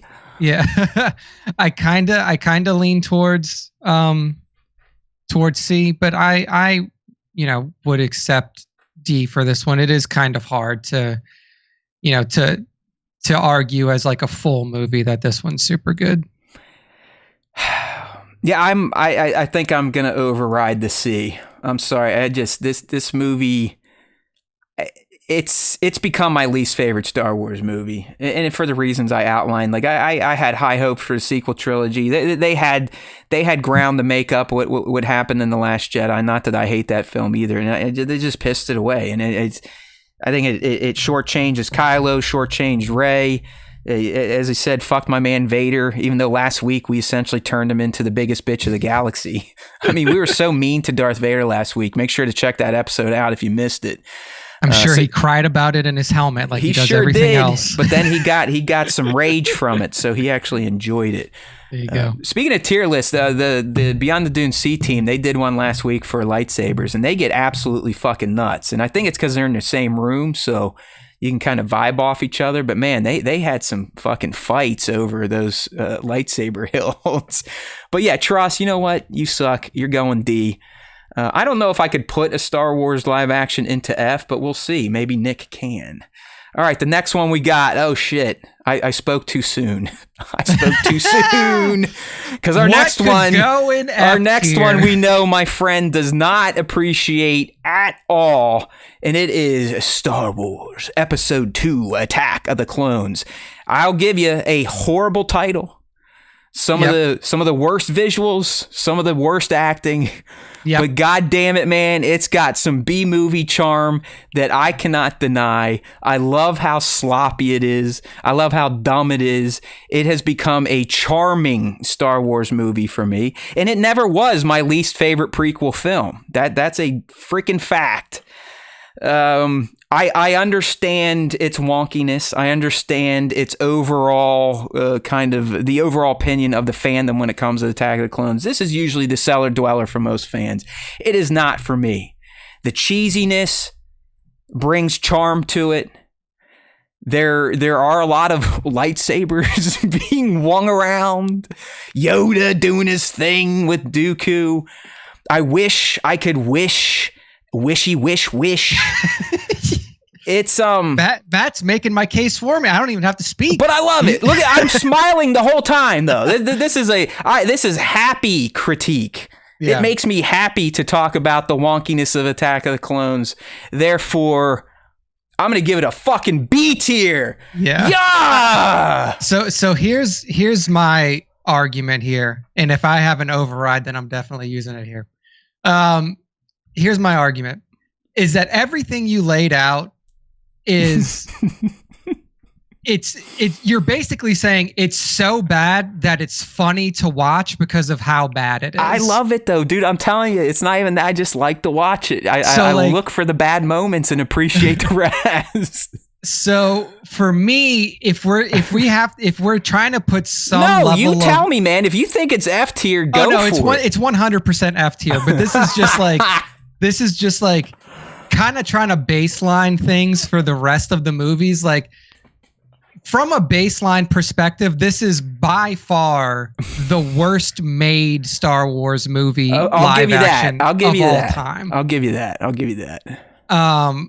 So just like from a pure like execution of both a script, visual effects, acting, and any sort of coherence in a film, I think this is the worst out of all of them, and I don't think it's even questionable. So I'm just trying to lay a baseline, like the execution from step 1 to step 10 of this movie was awful. And while it may be charming to watch in some instances, like watching when they go through the fucking electrical field and they just go like the level of Obi-Wan's how bad wig. That it is, I mean, the fact that Ewan had to wear that shit is like, what the hell? Like the level of how bad it is definitely puts it into a category where like me and my friends, so this is something me and my friends used to do. We would get together every weekend and we would have what was called a shitty movie night. We used to work at a video store. Sounds like a good time. Did you guys do drugs too? Or you just subjected yourself to shit? No, I mean, we would get drunk. We would order pizza, and we used to work at a video store. So we had access to all of these like super B movie things, like just like real bottom of the barrel stuff. And like, to me, that's what AOTC is. Like AOTC is the Star Wars movie that you watch that it could be the star of shitty movie night though. That's got to give it some credit. It gives it the F tier to me. So I would say that this is F. I think that this is just a horribly executed movie in every way. But you know, there I guess some of it can be enjoying to watch. I'll tell you what, man, since I kind of took Tross to D, even though I'm not kidding, like AOTC, I think I did put in a B in my own vote. I will hear you, and I will hear the chat, and I will send Attack of the Clones to the basement. Yeah, just for some level of like some grading level we had to put out there. We had to put. Damn it! Now I want to move Tross down to F. I fucking wasted my card there. Oh man, poor Attack of the Clones, dude. I mean, you don't like that an assassin hired an assassin that then used a worm to try to kill Padme? You know, come on, that's great storytelling, dude.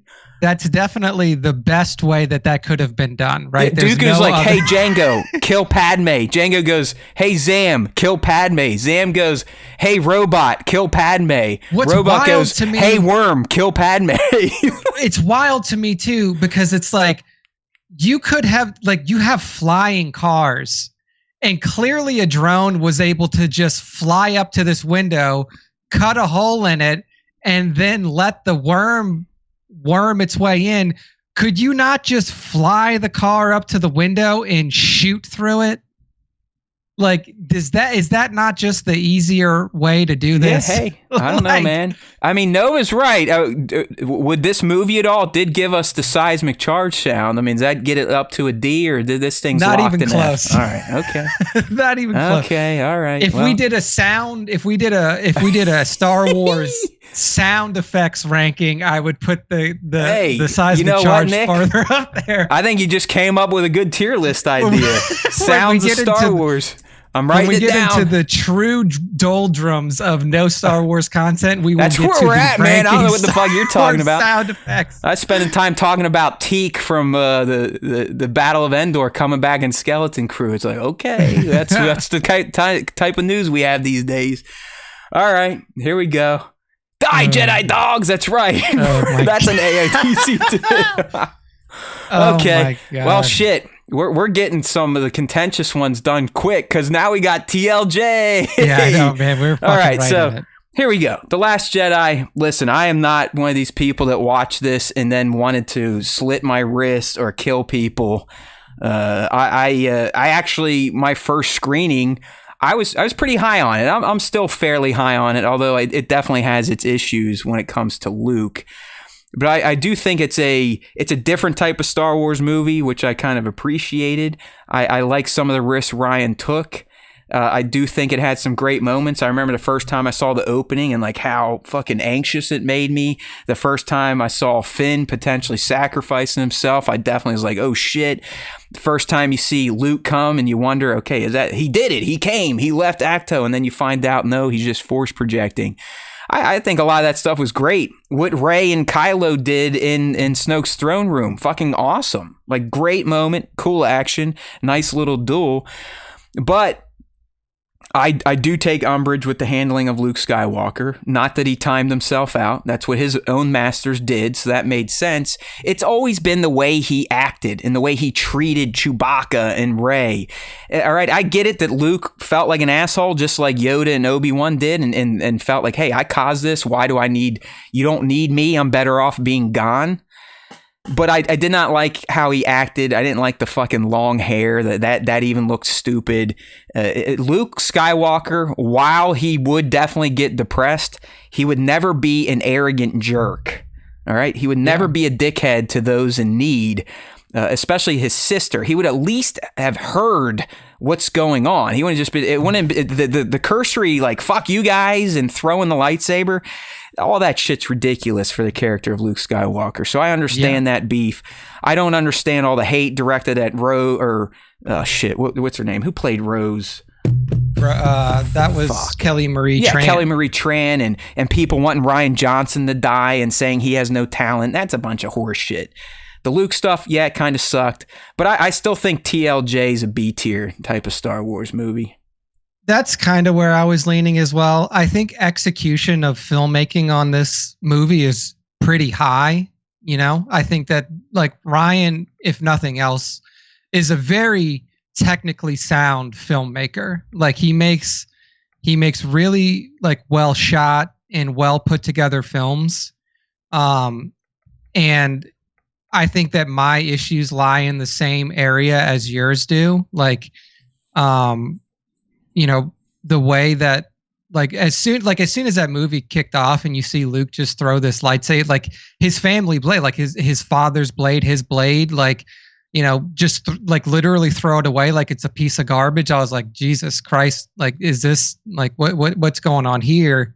But there are some fantastic standout moments from this movie, like, you know, the Holdo maneuver as it's known now, milking the siren to get the green milk. Yeah. Yeah. A day in the life of angry Luke. Yeah. I think that was cool. I think that while Crate wasn't a battle, I think the visuals of Crate were very interesting and they used that landscape, or, you know, the landscape that they created in a very interesting way. I think that, you know, there's some weak points in the plot for me in the storytelling, especially individual arc storytelling. I think that shit really got out of whack with Finn. I think that's the movie that really fucked Finn hard. So I like the highest I can put it is B, and I think that it kind of deserves to be in B just because of the execution of the filmmaking. But I do have some issues with some of the storytelling in it. So I'll go B. All right. Well, since we both went for it, then it is B. It is. I mean, that's where we are. I mean, like B Matt saying, it got me interested in the franchise again. Did you guys see the film premiere? I heard people cried. They were so opposite. I mean, I was there on opening night. I happened to be out in Vegas with the intern, and it was a packed house, and most people came away feeling pretty good. But I do remember, I believe I either texted young Nick or slacked him, and he was already like, yeah, I don't know, man. I liked it, but he was doing one of those, like, yeah. Yeah. I mean, look, it's like, I feel like talking about the sequel trilogy is still kind of a hot button thing, and everybody has their own opinions on it, but that's how everything is. It needs its decade, just like the prequels did. Yeah. It needs to stew a bit. Yeah, once it stews, I think that people will start to find appreciation for it. It seems like there are already people who are starting to find what they like about it, and how they attach themselves to particular movies within that. There is a sequel generation. I mean, my daughter technically is in it. I don't know if she gives a shit anymore about Star Wars, but there is that the group of kids. I mean, like the B-Mads of the world or the Connors, all growing up with the prequels. They're and me with the original trilogy. You're kind of the outlier where you're technically prequel gen, but someone got a hold of you and corrected you, and you watched the originals first. Yeah, it was what I watched first is really kind of what led me. I'm with you. Yeah, I mean, TLJ, we can put in an agreed upon B. All right. Yeah, I think it deserves to be in the middle. I'll say it that way. Like, I don't think it's the best. I don't think it's the worst. I think it's somewhere in the middle, and I don't think that I don't think that that's a bad spot for it. So. Yeah, it works. It works. The chat is up here. Yeah, Cole, and that's right, Cole. It's just like what the Clone Wars did and the end of Bad Batch did for the prequels. We do have these supporting franchises in the era or predating the era to kind of add to it. It just, even that's starting to fall apart. The Mandoverse is basically falling apart. We got Ahsoka coming next. And that's about it. Hey there. Thank you for subscribing, Andy Siddiqui. All right. We pulled in a new user. There we go. Amen to that. We speak your name. All right, man. Here we go. We got another contentious one. But I think people are going to be surprised on this one for me. All right. Yeah, we're talking about it. We're talking about ROTS, Revenge of the Sith.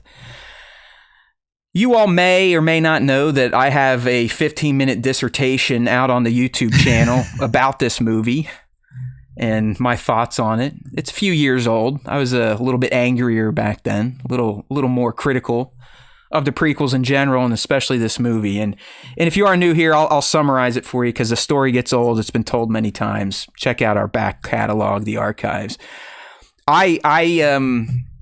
And this is going to be weird because we're tier ranking and we just put Attack of the Clones in F. But I will tell you, Revenge of the Sith is my least favorite prequel movie. It's not even close. I'm not making a joke. This is 100% real. And you youngins, I'm sure you're going like, oh, sweet. We can now tune out of this channel because we do know that this guy's a fucking geezer and he's stupid. But hear me out. It's just... I know Nick was teeing off on AOTC for bad acting. Well, guess what? It doesn't really improve in Revenge of the Sith, and it might even get worse for certain characters. Love Hayden Christensen, but shit, man, some whininess there. Maybe not as whiny as Attack of the Clones, but not great. His scenes with Padme, who went on to win an Oscar, not good. Again, Ewan probably the best in that. Ian, we've talked about, overacts like a motherfucker to the point where it's comical, like he's literally cackling and stupid shit. But my biggest beef with Revenge of the Sith, love the opening. Think that's fantastic. It's way too long though. Yep. I mean, the opening's almost an hour itself. Love the Rey shield. Yeah. We're smarter than that. Yeah. So you got those stupid moments that, and shit falling on Kenobi and he's fine. It then just smashes entire torso. Whatever. My biggest beef with Revenge of the Sith is how it handles Anakin's turn or fall to the dark side. I think it's glazed over. I don't think it's earned. It's definitely bolstered through what we get in the Clone Wars, where you kind of see Anakin a little more flirting with his darker nature. But in this movie, it's literally like, hey guys, I'm awesome. I'm doing the right thing. Okay, yeah, you didn't make me master. Oh well. And yeah, this guy's putting seeds in my head, but I actually figured out he's the bad guy and I'm going to be a hero now. And oh shit, never mind. We're about to kill him and we can't kill bad guys, even though I just cut one of their fucking heads off. So see ya. I'm going to become Darth Vader. I don't like it. Okay. It didn't feel earned. It felt cheap. He's literally going from I'm going to be the hero to now I'm the bad guy. I know you all that are diehards. You have your well thought out reasonings as to why the movie perfectly lines up his fall and how the Jedi were fucking him over, which I agree. You can see it. I still don't think it's enough to make yourself a child murderer and turn on your order. But what do I know? So that really tarnishes Revenge of the Sith for me. I like the fights, obviously, the Battle of the Heroes, the formation of Darth Vader, his first breath in the mask, his last breath of Anakin. I think they're great moments, but you're never going to fucking fix that movie for me and how it handled my man Anakin Skywalker. So for me, I do not think Revenge of the Sith can be S tier. I'll go A. Yeah, I mean... And that should surprise some of you motherfuckers. I bet you're ready for me to put that thing down in F. See, I'm not that big of a troll. I just can't. It's not a perfect Star Wars movie. Yeah, I mean, I tend to agree that this is... Now I'm struggling to see what's going to end up being in C, but we'll get there when we get there. But here's what I'll say. I enjoy this movie more than AOTC. I think that the thing that really makes this movie more enjoyable for me is that it's paced very well, which I think was a struggle in the first one in TPM. I think the pacing of TPM is slow all the way up until you get to the third act. That movie kind of drags. Like it takes its time. And, you know, this is what George said. George said that TPM was 25% of that trilogy, which if you really look at it, each movie should be roughly 30%, but whatever. It's the one that has the least amount of story in it. So for me, I really enjoy the pacing of ROTS. I enjoy the fights. I think that the fights in ROTS are probably the best in the sequel trilogy. That was, you know, when Hayden and Ewan had really dialed in the lightsaber work that they had been doing with Gallard over, you know, that time period. I do think that, I mean, like, and here's the thing, like, it's like you can go and listen to the actors themselves talking about their work in the Star Wars prequels, and they will all tell you that, you know, it wasn't their strongest work. I mean, you had what, 3 Oscar winners in that movie, and a lot of it feels a little like wonky, and that's not, you know, like they act with what they're given. And I think that the writing in the prequel trilogy was okay sometimes, and sometimes a little off. I mean, you said A. Yeah, I'm all right with A. I mean, I think that A is appropriate. I think that it's got some of the best fights we've ever seen in Star Wars. I think the Battle of the Heroes is a really awesome fight to watch. Like when that came out on DVD, I would just start the movie. Like I would just start it at the Battle of Heroes and watch it all the way through. I really enjoyed watching that fight. And I do think that there's some good stuff from Ewan in that movie. Yeah, I think that like Ewan really does a good job, you know, against some bad writing from George. He's probably the standout in that movie for sure. Like he looks the least silly, at least. Yeah. I mean, and like I can see what people are saying. It's like, well, his turn happens over all 3 movies. I mean, really, the turn probably happens over just 2. Like it happens over AOTC. There's nothing happening in TPM outside the foreshadowing that Sheev has identified his next victim. That's it. I mean, little Anakin was as innocent as it gets. I will make the case that you get more of screwy darkside Anakin in Attack of the Clones. He's way more emotionally fragile in Attack of the Clones than he is in Revenge of the Sith. And here's the point I want to make, and don't take this as a knock on you younger people. you got to remember, you were watching these movies as little kids. Your brains were not fully formed. This is not a knock. This is just real life. Like you were watching it and bam, visuals, bam, lightsabers. Of course, you're like, oh yeah, it all lines it up, all makes sense. You're a child. You have a child's brain, a child's heart, a child's imagination. I get it 100%. Why the prequels resonate with all the young kids that watched it, and from 99 to 2005, 100%. Think from the lens of someone that was in their 20s. I was 25 when it came out. Your brain operates a bit differently at that point in time. You're a little more analytical. You can perceive things a little bit. You can kind of see through the veil of cinema and the magic, and you're probably a little more critical. And that's why I had the feelings I do. It just, listen, I was a guy of the OT. I had all these expectations for the prequel, didn't quite pan out, and then that's how my man turns into Darth Vader. I was like, pooey, fuck that. But it's a generation thing, and I'm way softer on it now. It doesn't upset me as much as it used to. I'm not going to be putting out, like I said, 15-minute long videos telling you all how dumb you are because you think Revenge of the Sith is the best prequel. It's definitely not. That's going to be one we're going to talk about here in a little bit.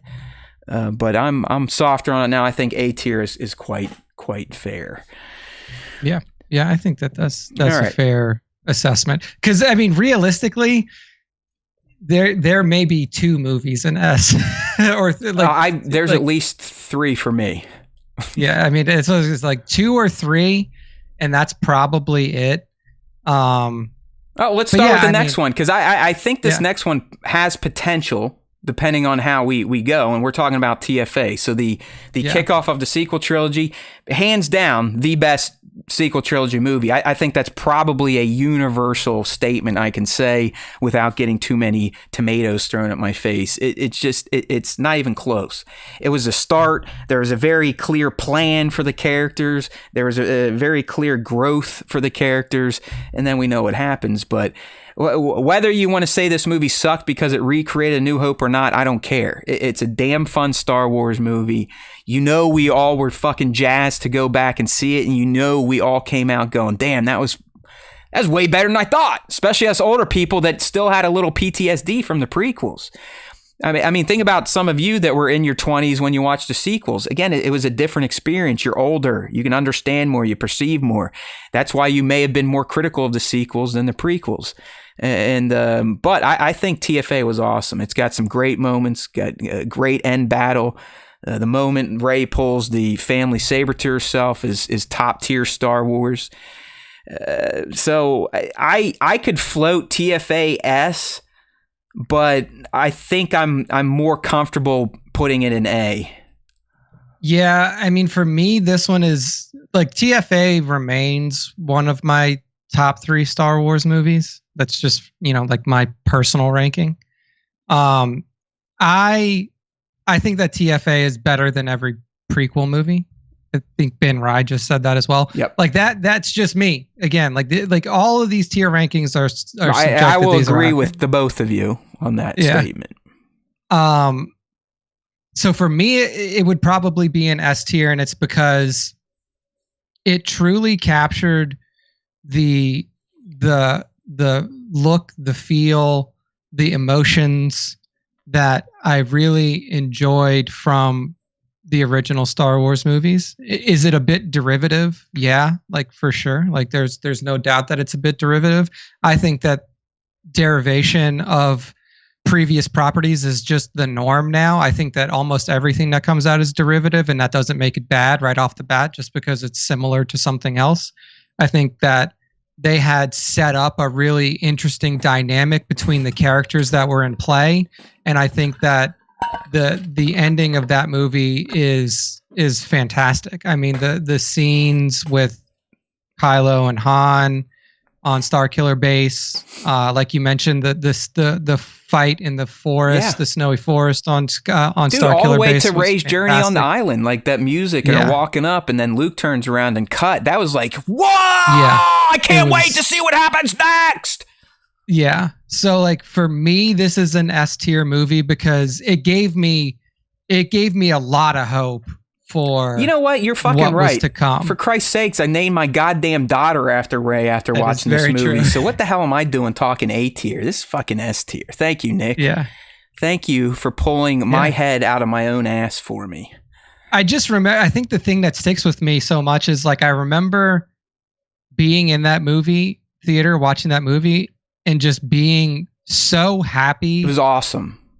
That I was like, oh my God, this is like the Star Wars that I remember. This is what Star Wars is going to be like from now on. And like, I was super excited, and I left that movie theater and like, I cried during the first time I saw it when Han died.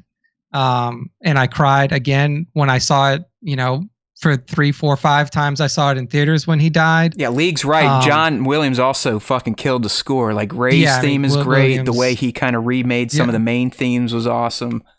Yeah, it had every note of Star Wars charm that you could want in a Star Wars movie. You're right. It's S tier. And the more I think about it, I remember exactly where I was when I watched it, which theater. It doesn't even exist anymore. I remember the night almost perfectly. I can do the same thing with TLJ. We get to the Rise of Skywalker, just blacked out. I don't even remember my first viewing. I know that it sucked because Nick and I spoiled the whole fucking plot for ourselves with this stupid show.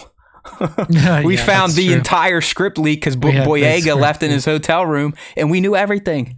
So that really killed Tross for me on opening night. All right, let's get away from the Skywalker saga. We're going to evaluate our first Star Wars story, Nick, and it's one I know both you and I are fans of, but where does it fall on the tier board? And that, of course, is the Solo movie, which, quite frankly, got its ass punished because of The Last Jedi and Star Wars fans being a little oversensitive, and Bob Iger kind of fucking it by himself by saying, hey, you know what?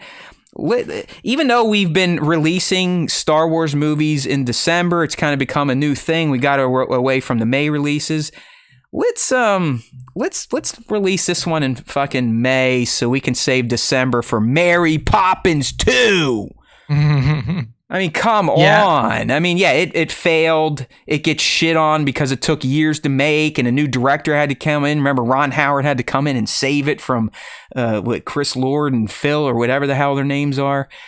But if you actually went and saw it opening weekend and you're not a shitty Star Wars fan, in League, I know I'm not talking directly to you, League. I know this one does not resonate with you.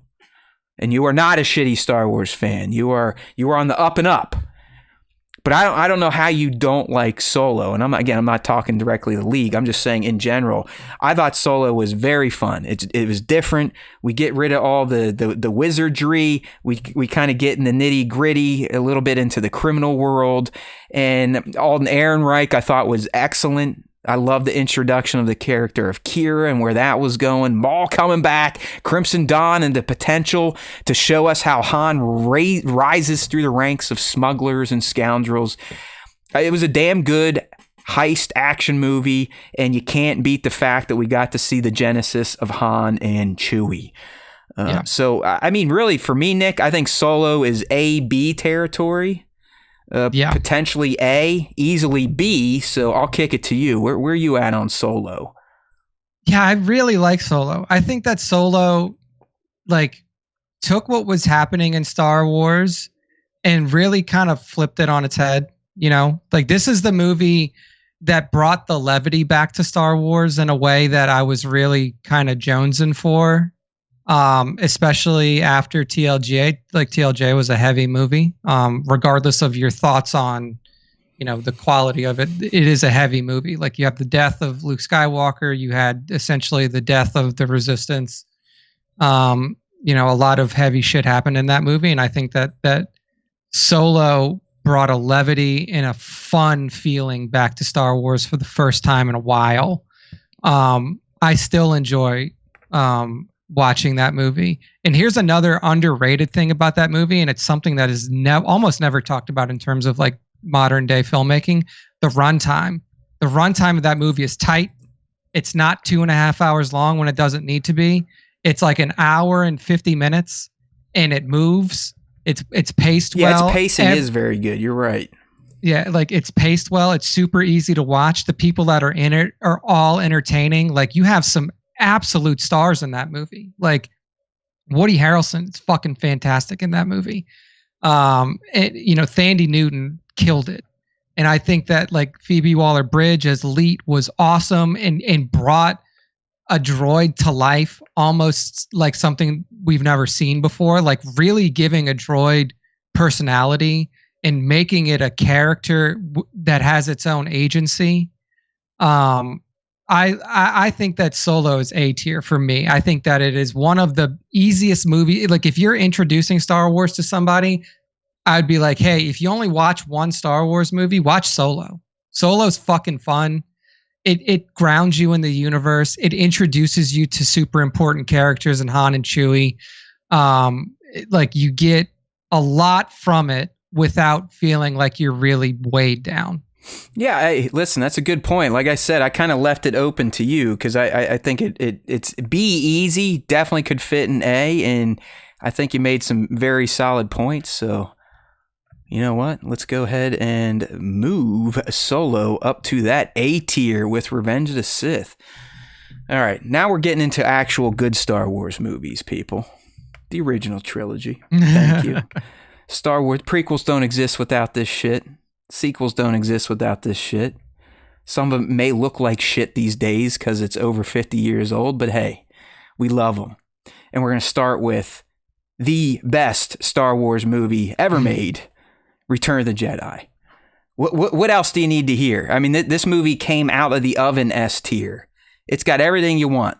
Luke becomes a Jedi. Luke redeems Vader. They have that great throne room scene. We see the death of Vader and the resurrection of Anakin Skywalker. It used to have the Yub Nub Ewok celebration at the end.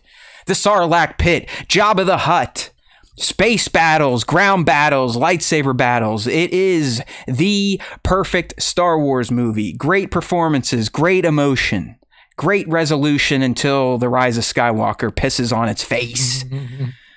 It's S tier. Done. Yeah, I mean, I can't argue against that. I think that there are some of the best moments in Star Wars history in this movie. People have their own opinions on the Ewoks and stuff like that. But Ewoks I think are awesome. Remember, we memorialize the one that dies. That's how impactful they are, Nick. Come on. That is very, very true. Maybe there'll be more S tiers than I initially thought, but I think that this is S tier for sure. Like can't like there's really it's hard for me to argue against it. Right? It just is. Like I mean, there is. I mean, there's literally, and we're about to do this for the next one. I mean, it's like I said, it's the OTs. Yeah, I might be a homer, but in the end, I'm right. I mean, it's just like let's be real. They are S tiered. Next one, Nick, a little film called The Empire Strikes Back. Ever hear of it? Do you like it? Considering this is universally described as the ultimate, the best Star Wars movie ever, even creatives that aren't in Star Wars point to The Empire Strikes Back as the best sequel ever made. People that start trilogies, they can only dream that they're going to have an Empire Strikes Back as a second film in the trilogy. It is, It's not my favorite movie. I've explained why. I'm not a hater. I was a little kid and I didn't like being fucking bummed out. I didn't like watching the good guys lose. Just like B-Man was saying, man, I watched my hero turn into Darth Vader. You made my point for me. See how things are different when we consume Star Wars at different ages? I disliked The Empire Strikes Back. I did not like seeing Luke get beat up by a Wampa, Luke getting beat up by his dad, losing his hand. I didn't like it. But I do respect this film and what it is and what George did with it and how he just expanded the galaxy. And you could probably argue without Empire, this thing may have never become the juggernaut that it is. It is the epitome of sequel excellence. So this is another easy S tier. Yeah, for sure. I think it's unquestionable. I mean, I also think that this has kind of become a curse for Star Wars. Like people, like if there's ever like a sequelized trilogy or something like that, people expect the second movie in Star Wars to be like, oh, this is going to be the Empire Strikes Back one. This is going to be the ESB. And I think that's like, people who work in Star Wars feel beholden to that. So it may be hard for them to be like, look, my second movie does not have to be ESB. Like TLJ was trying to be ESB. Like that was the sequel trilogy's ESB. It's an unattainable feat, right? Like it just, you're never going to do this again outside of maybe Two Towers, but that's based on existing material. Canon. And there's so much that happens in it. But what people miss with this too is like, this was also the first TLJ in terms of like the fan backlash against it. Like this was the first time in Star Wars history where fans were like, I can't fucking believe they did that. Like, why is Darth Vader Luke Skywalker's father? That's so stupid. Like, so you're saying we've always been an angry bunch, huh? Yeah. Yeah. It seems like it, but I do think it's unquestionable. Like it is a filmmaking achievement that kind of transcends Star Wars itself and moves into like this is when you really move into like film history.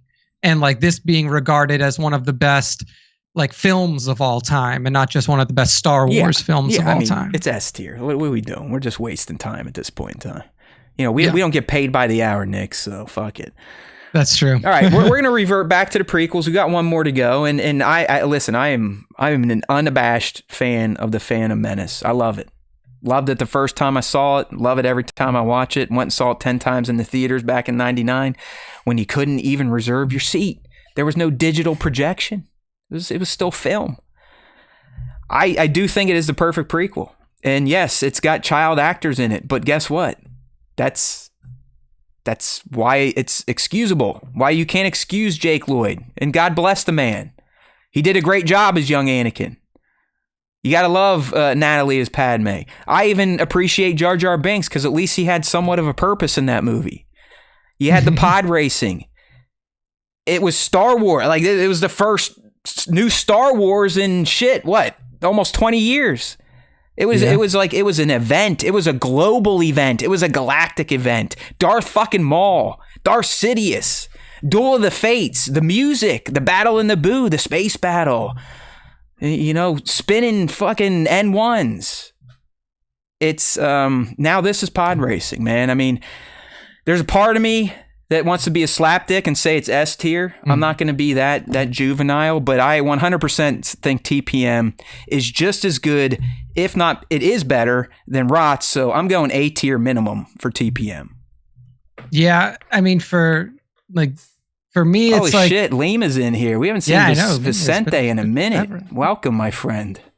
For me, this one's difficult because I think, like, I almost look at TPM as like two separate movies. Like, you have the first act and a half, and then you have the second act and a half that feel so different from each other.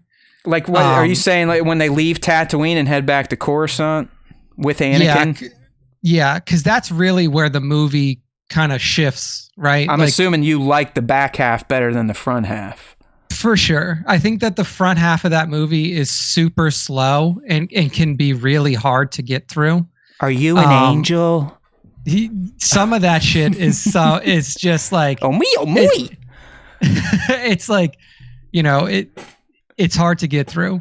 And like, I think that the only thing that really saves the first like that beginning part of that movie is the pod race. I think everything else can get really fucking like a little bit You don't like annoying. hearing about trade disputes and blockades and shit like that? And I love how the first time now there are two of them! Or the overly racist. Oh my god, dude! It's both the Gungans and the Nemoidians definitely sounding like certain races. And I love how the first introduction, like the first chronological introduction to Jedi, is them literally running away from a fight. Yeah. Like they're in a hallway. There's a door in front of them, and they're like, the door is locked. What do we do? Pew! And then you get 5 seconds of him shoving his lightsaber into it, and then some droids show up and they run away. And it's like shit like Master, that in this destroy movie. us. It just drags it down. I would say, I know how much you love this movie. For me personally, this is probably a C tier. Oh, but fuck you. But I would say that I would give you low A tier for this Okay, one all right. because Thank of you. how much Thank you like my it. friend. All right, thank you. I was gonna say, geez, come on. But Come like for on. me, if I pick this movie up after they've already left Tatooine, I'm okay with missing the pod race, like, and just get into the meat of this film. But you don't want to learn but about midichlorians and dice games and junk dealers? I like midichlorians has now just become What they call them now? M count. Yeah. M count. They're just like, we don't even say the word. No, they didn't even like turn it into middies or don't anything. even- They're just like, hey, fuck We're it. M count. Yeah, dude, also, it's they're like- the ventilation chops. I mean, listen to me. I can Bro. quote all these fucking movies like an idiot. Yeah. I really am just a dope. Yeah. All right, good stuff there. I am gonna go ahead and take advantage of your grace, young Nick, and I'm putting TPM into the A tier. I accept that. I accept that because of our friendship, our long friendship. All right, buddy. Appreciate you. All right, we got 2 to go. Yes. Up next, the other Star Wars story. We should have had at least 2 more, a Boba Fett and an Obi-Wan, but no, we stopped at Solo because why not? Let's make, and I don't want to get into it, Nick, and I'm glad you kind of missed it because you would have had steam coming out of yours, but did you see that Disney and Marvel are proceeding with 7 new MCU shows from December 24 to December 25? And coming off of Bob Iger saying, yeah, we need to cut down on Marvel. I actually think he was saying we need to cut down on Star Wars because 7 shows in a year ain't cutting down. But anyways. I think what may have saved, it's just they're measured on different scales. It's kind of fucked up. Yeah. They're measured on different scales. But I will say that apparently the Agatha show is really doing well in terms of viewership. So I don't know. All right. So we got Rogue One. Rogue One. It was the first Star Wars story. It's literally a movie written off of the beginning of the opening crawl of A New Hope. Mm-hmm. We're not having any Jedi. We're just going to kind of, mill around with these low-level rebels and Cassian, this outcast Jyn Erso, Saw Gerrera, the guerrilla fighter of the Rebel Alliance. You kind of get to see the genesis of the Death Star being operational and how they got the plans to the rebels to kind of turn the tide in A New Hope. It was really a great film. It's essentially Star Wars 0 if you think about it. Or Star Wars 3.5. It did a really good job at filling in that gap right before A New Hope, fleshing out what the Rebel Alliance was all about and what they are willing to do to hopefully turn the tide against the Empire. It's only gotten better now that we have the Andor series and Cassian's been more fleshed out. You had Chirrut and Baze. They were great characters. Fucking K2SO, a droid sacrificing itself and getting us meatbags emotional. That's a high grade. That's a high mark for a film. And it's just a damn good Star Wars movie. And kind of like Solo, yeah, it cheated a little bit. It had Vader, it had the Empire proper and the Rebel Alliance proper, but it still shied away from all the mysticism and fantastical stuff. And I think it did a really good job at showing the grittiness of the Rebel Alliance, what it was willing to do, what it was facing, and how 2 or 3 people really can change a conflict, both in fictional galaxies and even in our real world. So you know what, man, I think Rogue One is a pretty easy A tier for me. Yeah, I'm definitely between A and S tier for this, so it's up there for sure. And like it's hard to really figure it out. I'm fully comfortable with A tier. But it's like then you get to the question of like, well, why isn't it S? Okay. Lay it down. And it's hard for me to figure out why it wouldn't be S tier. I do think that it is the best it's one of the best movies that's come out since Disney has released it, and I would argue. Do you think it's significantly better than Solo? Because that's really the one we almost have to judge it against. Yeah, it's so hard because I think that they're just tonally so different, but they're both kind of going at the same thing from different avenues, right? Like one of them is coming at the underworld and the non-mystical side of Star Wars from a more like action-oriented, like fun sense, and the other one is more of like a a serious tone in a much more gritty tone. I think I'm leaning towards S on it, and it's because that I really can't see a reason that it's not S. Like, it's such a well executed film. I think that there's like everything that's been that about it screams S to me. Okay. I mean, you do make a good point. I guess I am. I'm like, is it as quality as Empire, Return of the Jedi, and TFA though? Is it? I know that's the hard part. Can it sit in that row with those movies? And that's kind of where I have a bit of a blocker. Yeah. So I would be comfortable with A, but I could see it being in both places. But I do personally, I do think that the other three are better. Yeah, I mean, they're clearly better. I don't know, man. I feel itchy putting it up there in S. I think I'm gonna have to override and bring it into A. That's fine. Yeah, I'm totally. It looks better with it's got its compatriot there, TPM and ROTS. I think it feels good at A. Yeah. Hold on, B-Mad coming in with a super chat. My man, what's the best content for you in post ROTS and pre A New Hope? Well, post ROTS, probably the Clone Wars. I'd say the Clone Wars. Yeah, Clone Wars is the best. I mean, obviously, there's a lot of it. It's the most fleshed out. I mean, Yeah. I didn't hate Kenobi. I like parts of that. Actually, Clone Wars is not post ROTS pre. I mean, if we're talking, okay, I'm an idiot. All right, if we're talking like in universe chronology, it's not. But if you're talking about like when things were released, like in the real world, I'll take what he's saying. So it's got to be after the Clone Wars. So yeah. Well, shit. I mean, I guess it is Rogue One though. I think Rogue One's better than the Kenobi series. Yeah, probably so. It's probably Rogue One, and it's better than Kenobi no shit on Bad Batch, but it's definitely better than Bad Batch. So. You think it's better than Rebels? Oh fuck! Ooh, that's the hard one. Damn Rebels it! You're right.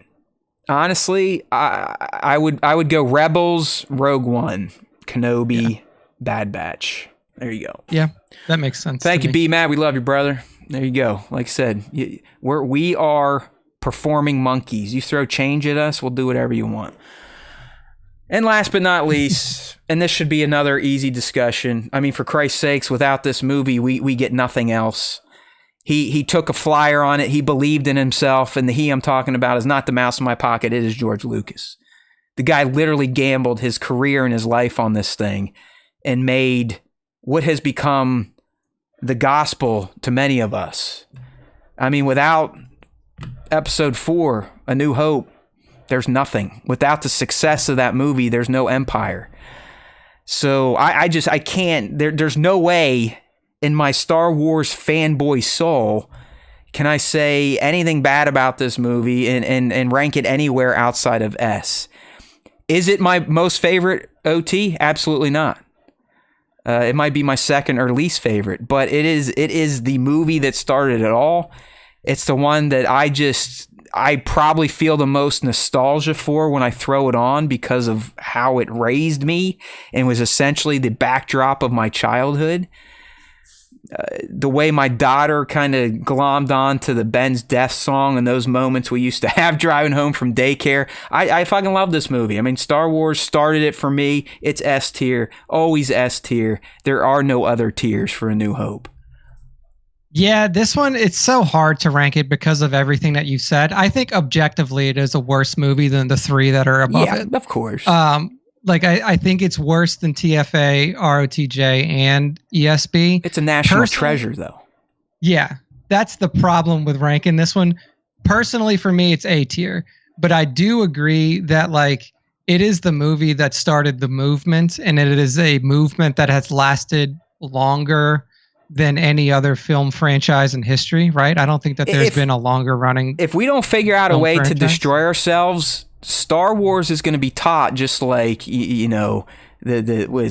Odyssey, a lot of the shit that the Greeks were coming up with. This is our modern day mythology, and it started with this movie. So yeah, so looks janky as fuck these days, but it's a classic.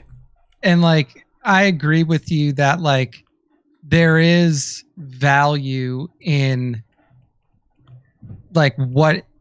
what it was for the time that it was made in. Groundbreaking. And if you really look at if you really look at sci-fi films before that, it was like stop motion stuff and like it all looked 2001 was really probably bad. the best until Star Wars. Yeah, for sure. So I agree with you that it's S. So what I would say then is that we could probably just move Tross and AOTC up one tier, and there's just no F tier. I kind of like the no C tier. It's a weird board. I do actually. Now that you say it, it's either Star Wars is good or Star Wars is bad. There's no middle. You know what, dude? I think no middle. I think we nailed it. To be honest with you, like I think it's pretty fucking perfect looking. So yeah, I think it looks good where it is. All right. Well, there we go, people. With no C tier. We did it. I mean, really, the OT it's in like legend tier, but you know, we didn't build it, just the S. So to recap our board of the 11 Star Wars live action movies coming into S tier, we've got the original trilogy, all three, and then TFA. That was a surprise. A tier. Whoa, geez. Excuse me. Revenge of the Sith, Attack of the Clones, Solo, and Rogue One. B tier, The Last Jedi. C tier, D tier, The Rise of Skywalker. F, man, oof. I shouldn't have let him get it, but he let me get a few. Attack of the Clones. Real quick for the fan poll, total results. Oh, here's my list. What did I have? Yeah, S tier, I just had... the original trilogy. D tier, I had Tross. Nice. B tier, Attack of the Clones. All right, the fans coming, their total results. S tier, they've got the trilogy, Revenge of the Sith, and Rogue One. Okay, A tier, they got TFA, Solo, TLJ, and TPM. B tier, Attack of the Clones. And all you were telling me how shitty it was, so shame on you all. D tier, Tross. Way to go. Way to go. There we go. All right. Excellent stuff. That's always fun, my friends, but it's now time to transition our happy asses over to the fan segment. We do it every week to close out the show. There's two ways to get involved. We'd love for you to play along. You can either participate through the question of the week, which gets posted to our Instagram at StarWarsTime.show, our YouTube community, youtube.com/StarWarsTimeShow, our Discord, Twitter. You can't miss it unless the algos hide it, but the best way to beat that is to like our content, click, share. Then they'll know we don't suck as bad as I think we do. All right, so this week, Nick, we asked the people, you know, hey, what's your favorite Star Wars movie? And we got some responses, not a lot. Question of the week has been kind of falling flat these days, as expected when we're out of season. But we did get some replies from the regulars, so... where's Tones been, by the way? I hope he's doing all right. Haven't heard from him in a minute. All right, there you go. Yeah. What do the fans have to say about their favorite Star Wars movie? All right. First Strike Figs says, Rogue One, no matter if you like Star Wars or not, the story is simple. And standalone... Wait, hold on. Let me start that over. Rogue One, no matter if you like the story or not, the story is simple and standalone while still being a part of a larger tale. But the viewer doesn't need to know that. Outside of the acting and effects as well, this is, I think, the best Star Wars film. All right. All right. First Rogue Strike. One. League of Extraordinary Sixthers. She says, OT, Rogue One, TLJ, and for nostalgia, TFA. Interesting. TFA gets the nostalgia on that one. Gets the nostalgia vote. But I will say she's probably saying nostalgia because it is very nostalgic of the OT in that film. Maybe. I could be wrong. Johnny Osage Avenue says, hello, SWTS. Happy Halloween Eve. You notice he always greets us. He always has a salutation. He always is polite in the opening. What a fucking gentleman that guy is. He really is. In my opinion, it's Empire. It's the genesis of the prequels and sequels. If all movies are tied to the Skywalkers, then this is the catalyst to Vader is Luke's dad. Astute. No, there is another. The Lies of the Jedi, the incest. Okay, maybe not that, but you can catch my drift. Oh, and Star Wars Force Ghosts. It does, like, ESB introduces a lot of Star Wars canon that sticks around forever. Yeah, He's sets very up. I right mean, about that. outside of Obi-Wan lying in A New Hope and just flinging out the Clone Wars, that's about it. ESB, he is kind of right. That's where the lore starts to develop. Truly. He still didn't figure it out because he was, sister and brother fucking in this movie, but he was working towards something there, Georgia boy. Yeah, he was. It was the 70s, or it was the 80s back then. He was writing it in the 70s probably, so gotta forgive him some of those weird ones. Mando Mugshot says ANH, ESB, ROTJ, and Rogue One are S tier for sure. Don't think any explanation needed. TPM and TFA both A tier, Solo and ROTS B tier, and the rest of the sequels in AOTC and D tier. All right. There you go. He laid it all out for us, Mando Mugshot. Damn, doing work there, Mando. Yeah. There you go. Easy. He did that all in 5 minutes. It took us an hour. I was going to say, he was right, and we still decide to talk about the original trilogy like we need to convince ourselves they're the best. I know. We are gas 2797 bags. Studios. Bat says OT, and ROTS. Oh, you dick. He Did that. Yeah, he did that on purpose. I bet you didn't think I was going to put an A tier, did you, Bat, you little motherfucker? That was a jab, for sure. Nova's going Mando ROTJ in chat. You got it, buddy. There you go. Mando Pirate says TPM because it brings back so many childhood memories. The pod racing was awesome. Darth Maul was awesome with the double-bladed lightsaber, and Qui-Gon was one of the only good Jedi. Just a peak S tier movie. So there we go. Mando Pirate closing it out with TPM in S tier. Not bad. I could get down with that. All right, well, it's time for the second avenue, the second way to get involved in the SWTS End the Show fan segment, and that is our Top 5 Star Wars fan artist features of the week. The way you get involved here is all exclusively through Instagram at StarWarsTime.show. Use our hashtag StarWarsTimeShow, but more importantly, to even be considered for Nick's weekly list of anointed artists, you must do add tag at StarWarsTime.show. Add tag StarWarsTime.show. And my man on Monday nights, or whenever he feels like it, he's a busy guy. He will scroll through them and pick his 5 favorite, and then we honor them on the show. So, Nick, what we got? Indeed. Kicking off this week's top 5, we have Little Big Boy Jr. Little Big Boy Jr. has given us a shot of Darth Vader. And what really sold this one for me is the pose. It is a very, it's an action pose. I dig it. I'm with you here. It's just so cool. It's such a good pose that he struck the lightsaber in the back. He's swinging down with a huge, powerful strike about to come down onto somebody who has drawn his ire. So I really do think that, Little Big Boy Jr. killed it on the pose here with Mr. Vader. Yeah, I dig it. I remember this made one of my daily reels. I try to do that too, and it's not necessarily daily anymore, and I don't give a shit. It's been nice to kind of let go of that OCD. But I do like to honor some of the artists out there. I would almost consider myself a forefather of the Star Wars toy photography community, even though I've kind of retired at a young age. But yeah, I saw this one come across the desk, and I was like, yeah, this is a winner, and Nick agreed. So kudos to you, little_big_boy_junior on Instagram. That's right. Next up, we have Chava Fernando. So Chava.Fernando on Instagram. And Chava's given us an awesome Lego scene recreation from ESB, the best Star Wars movie. And it is the scene where Han is slicing open the dead Tauntaun to shove Luke's whole body in there to keep him warm. They smell bad on the outside. I love the setup. You can see Luke sitting there. Lego shots are awesome. It's just fantastic how they can get these little Lego bits to just perfectly recreate these scenes from the film. Do you see the Tauntaun has a closed eye, by the way? It does. It's actually dead. It's actually dead. That's what I noticed. I was like, man, he went in and probably did that in Photoshop or something. Actually gave it a closed eye. That is hilarious. So yeah, and then you got the powder on there for the snow. Just excellent work. I wonder if the Tauntaun's custom.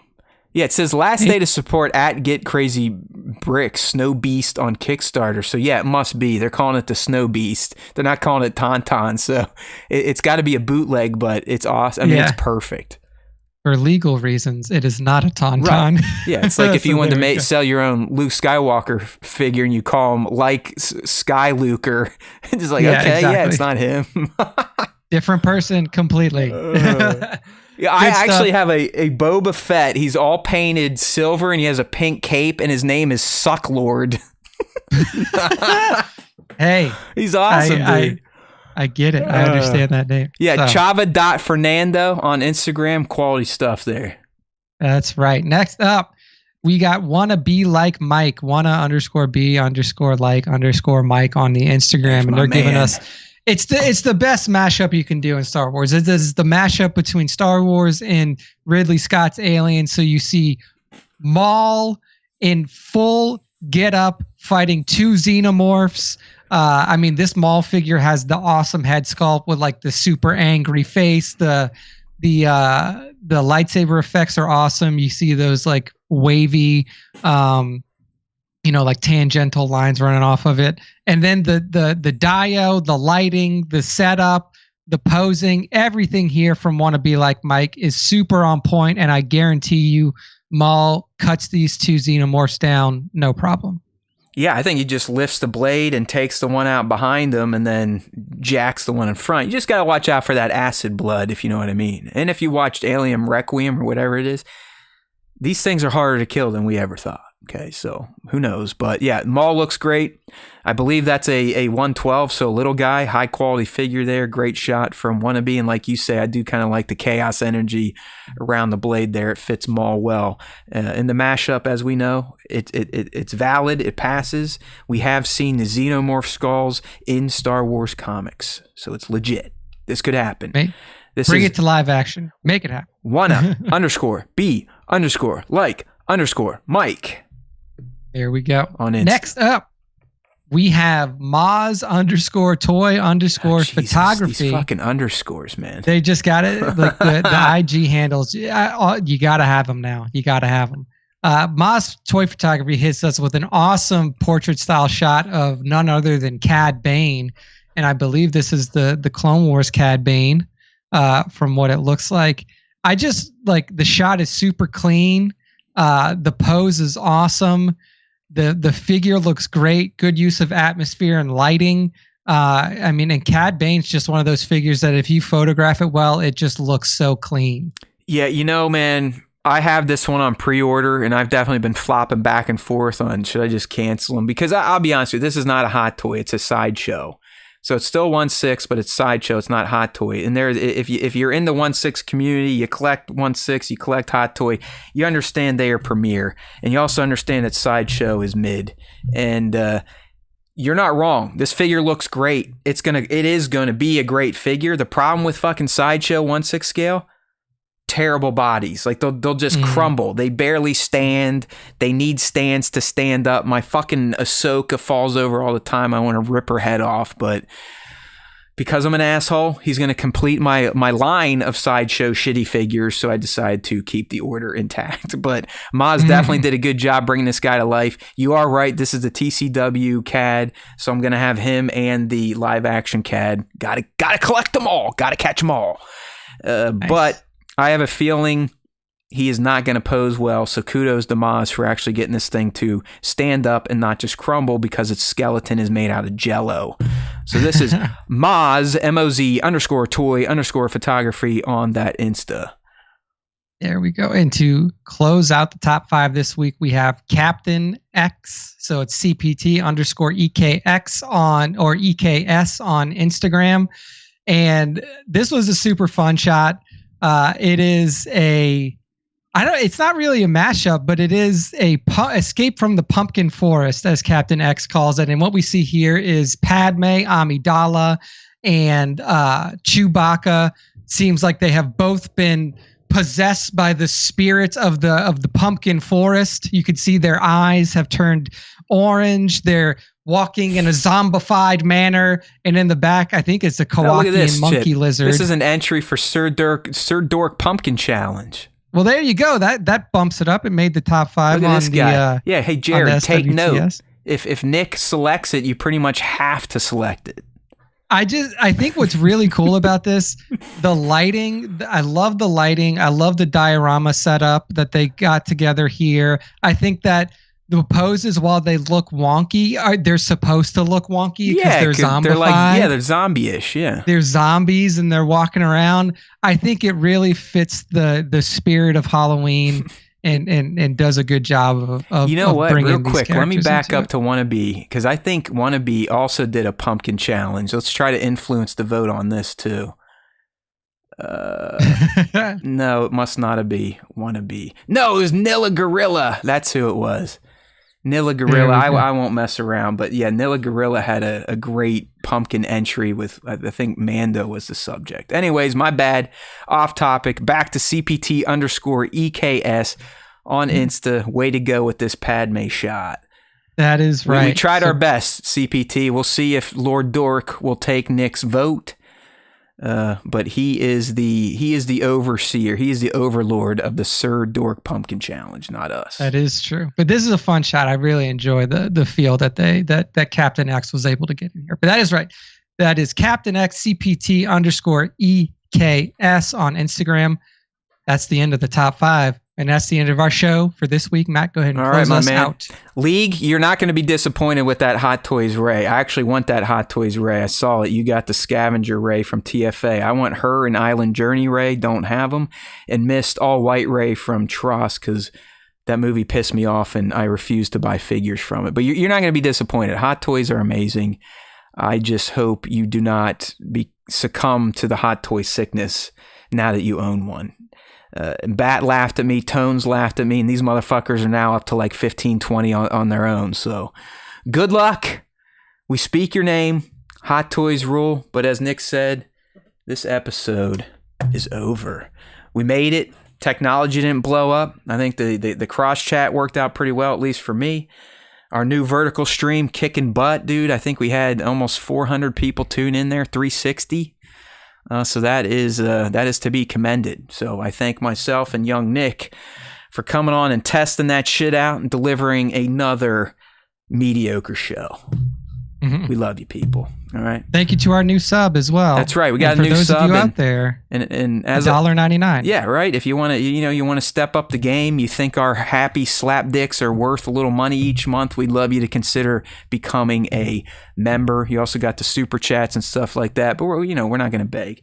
If you feel we earn it, you give it to us. We're all good. We'll live. We'll keep doing it because there's always time for Star Wars time, people. Don't you forget that. In between the shows, we need you out there whipping us, stumping for the SWTS. Let the people know. StarWarsTime.net.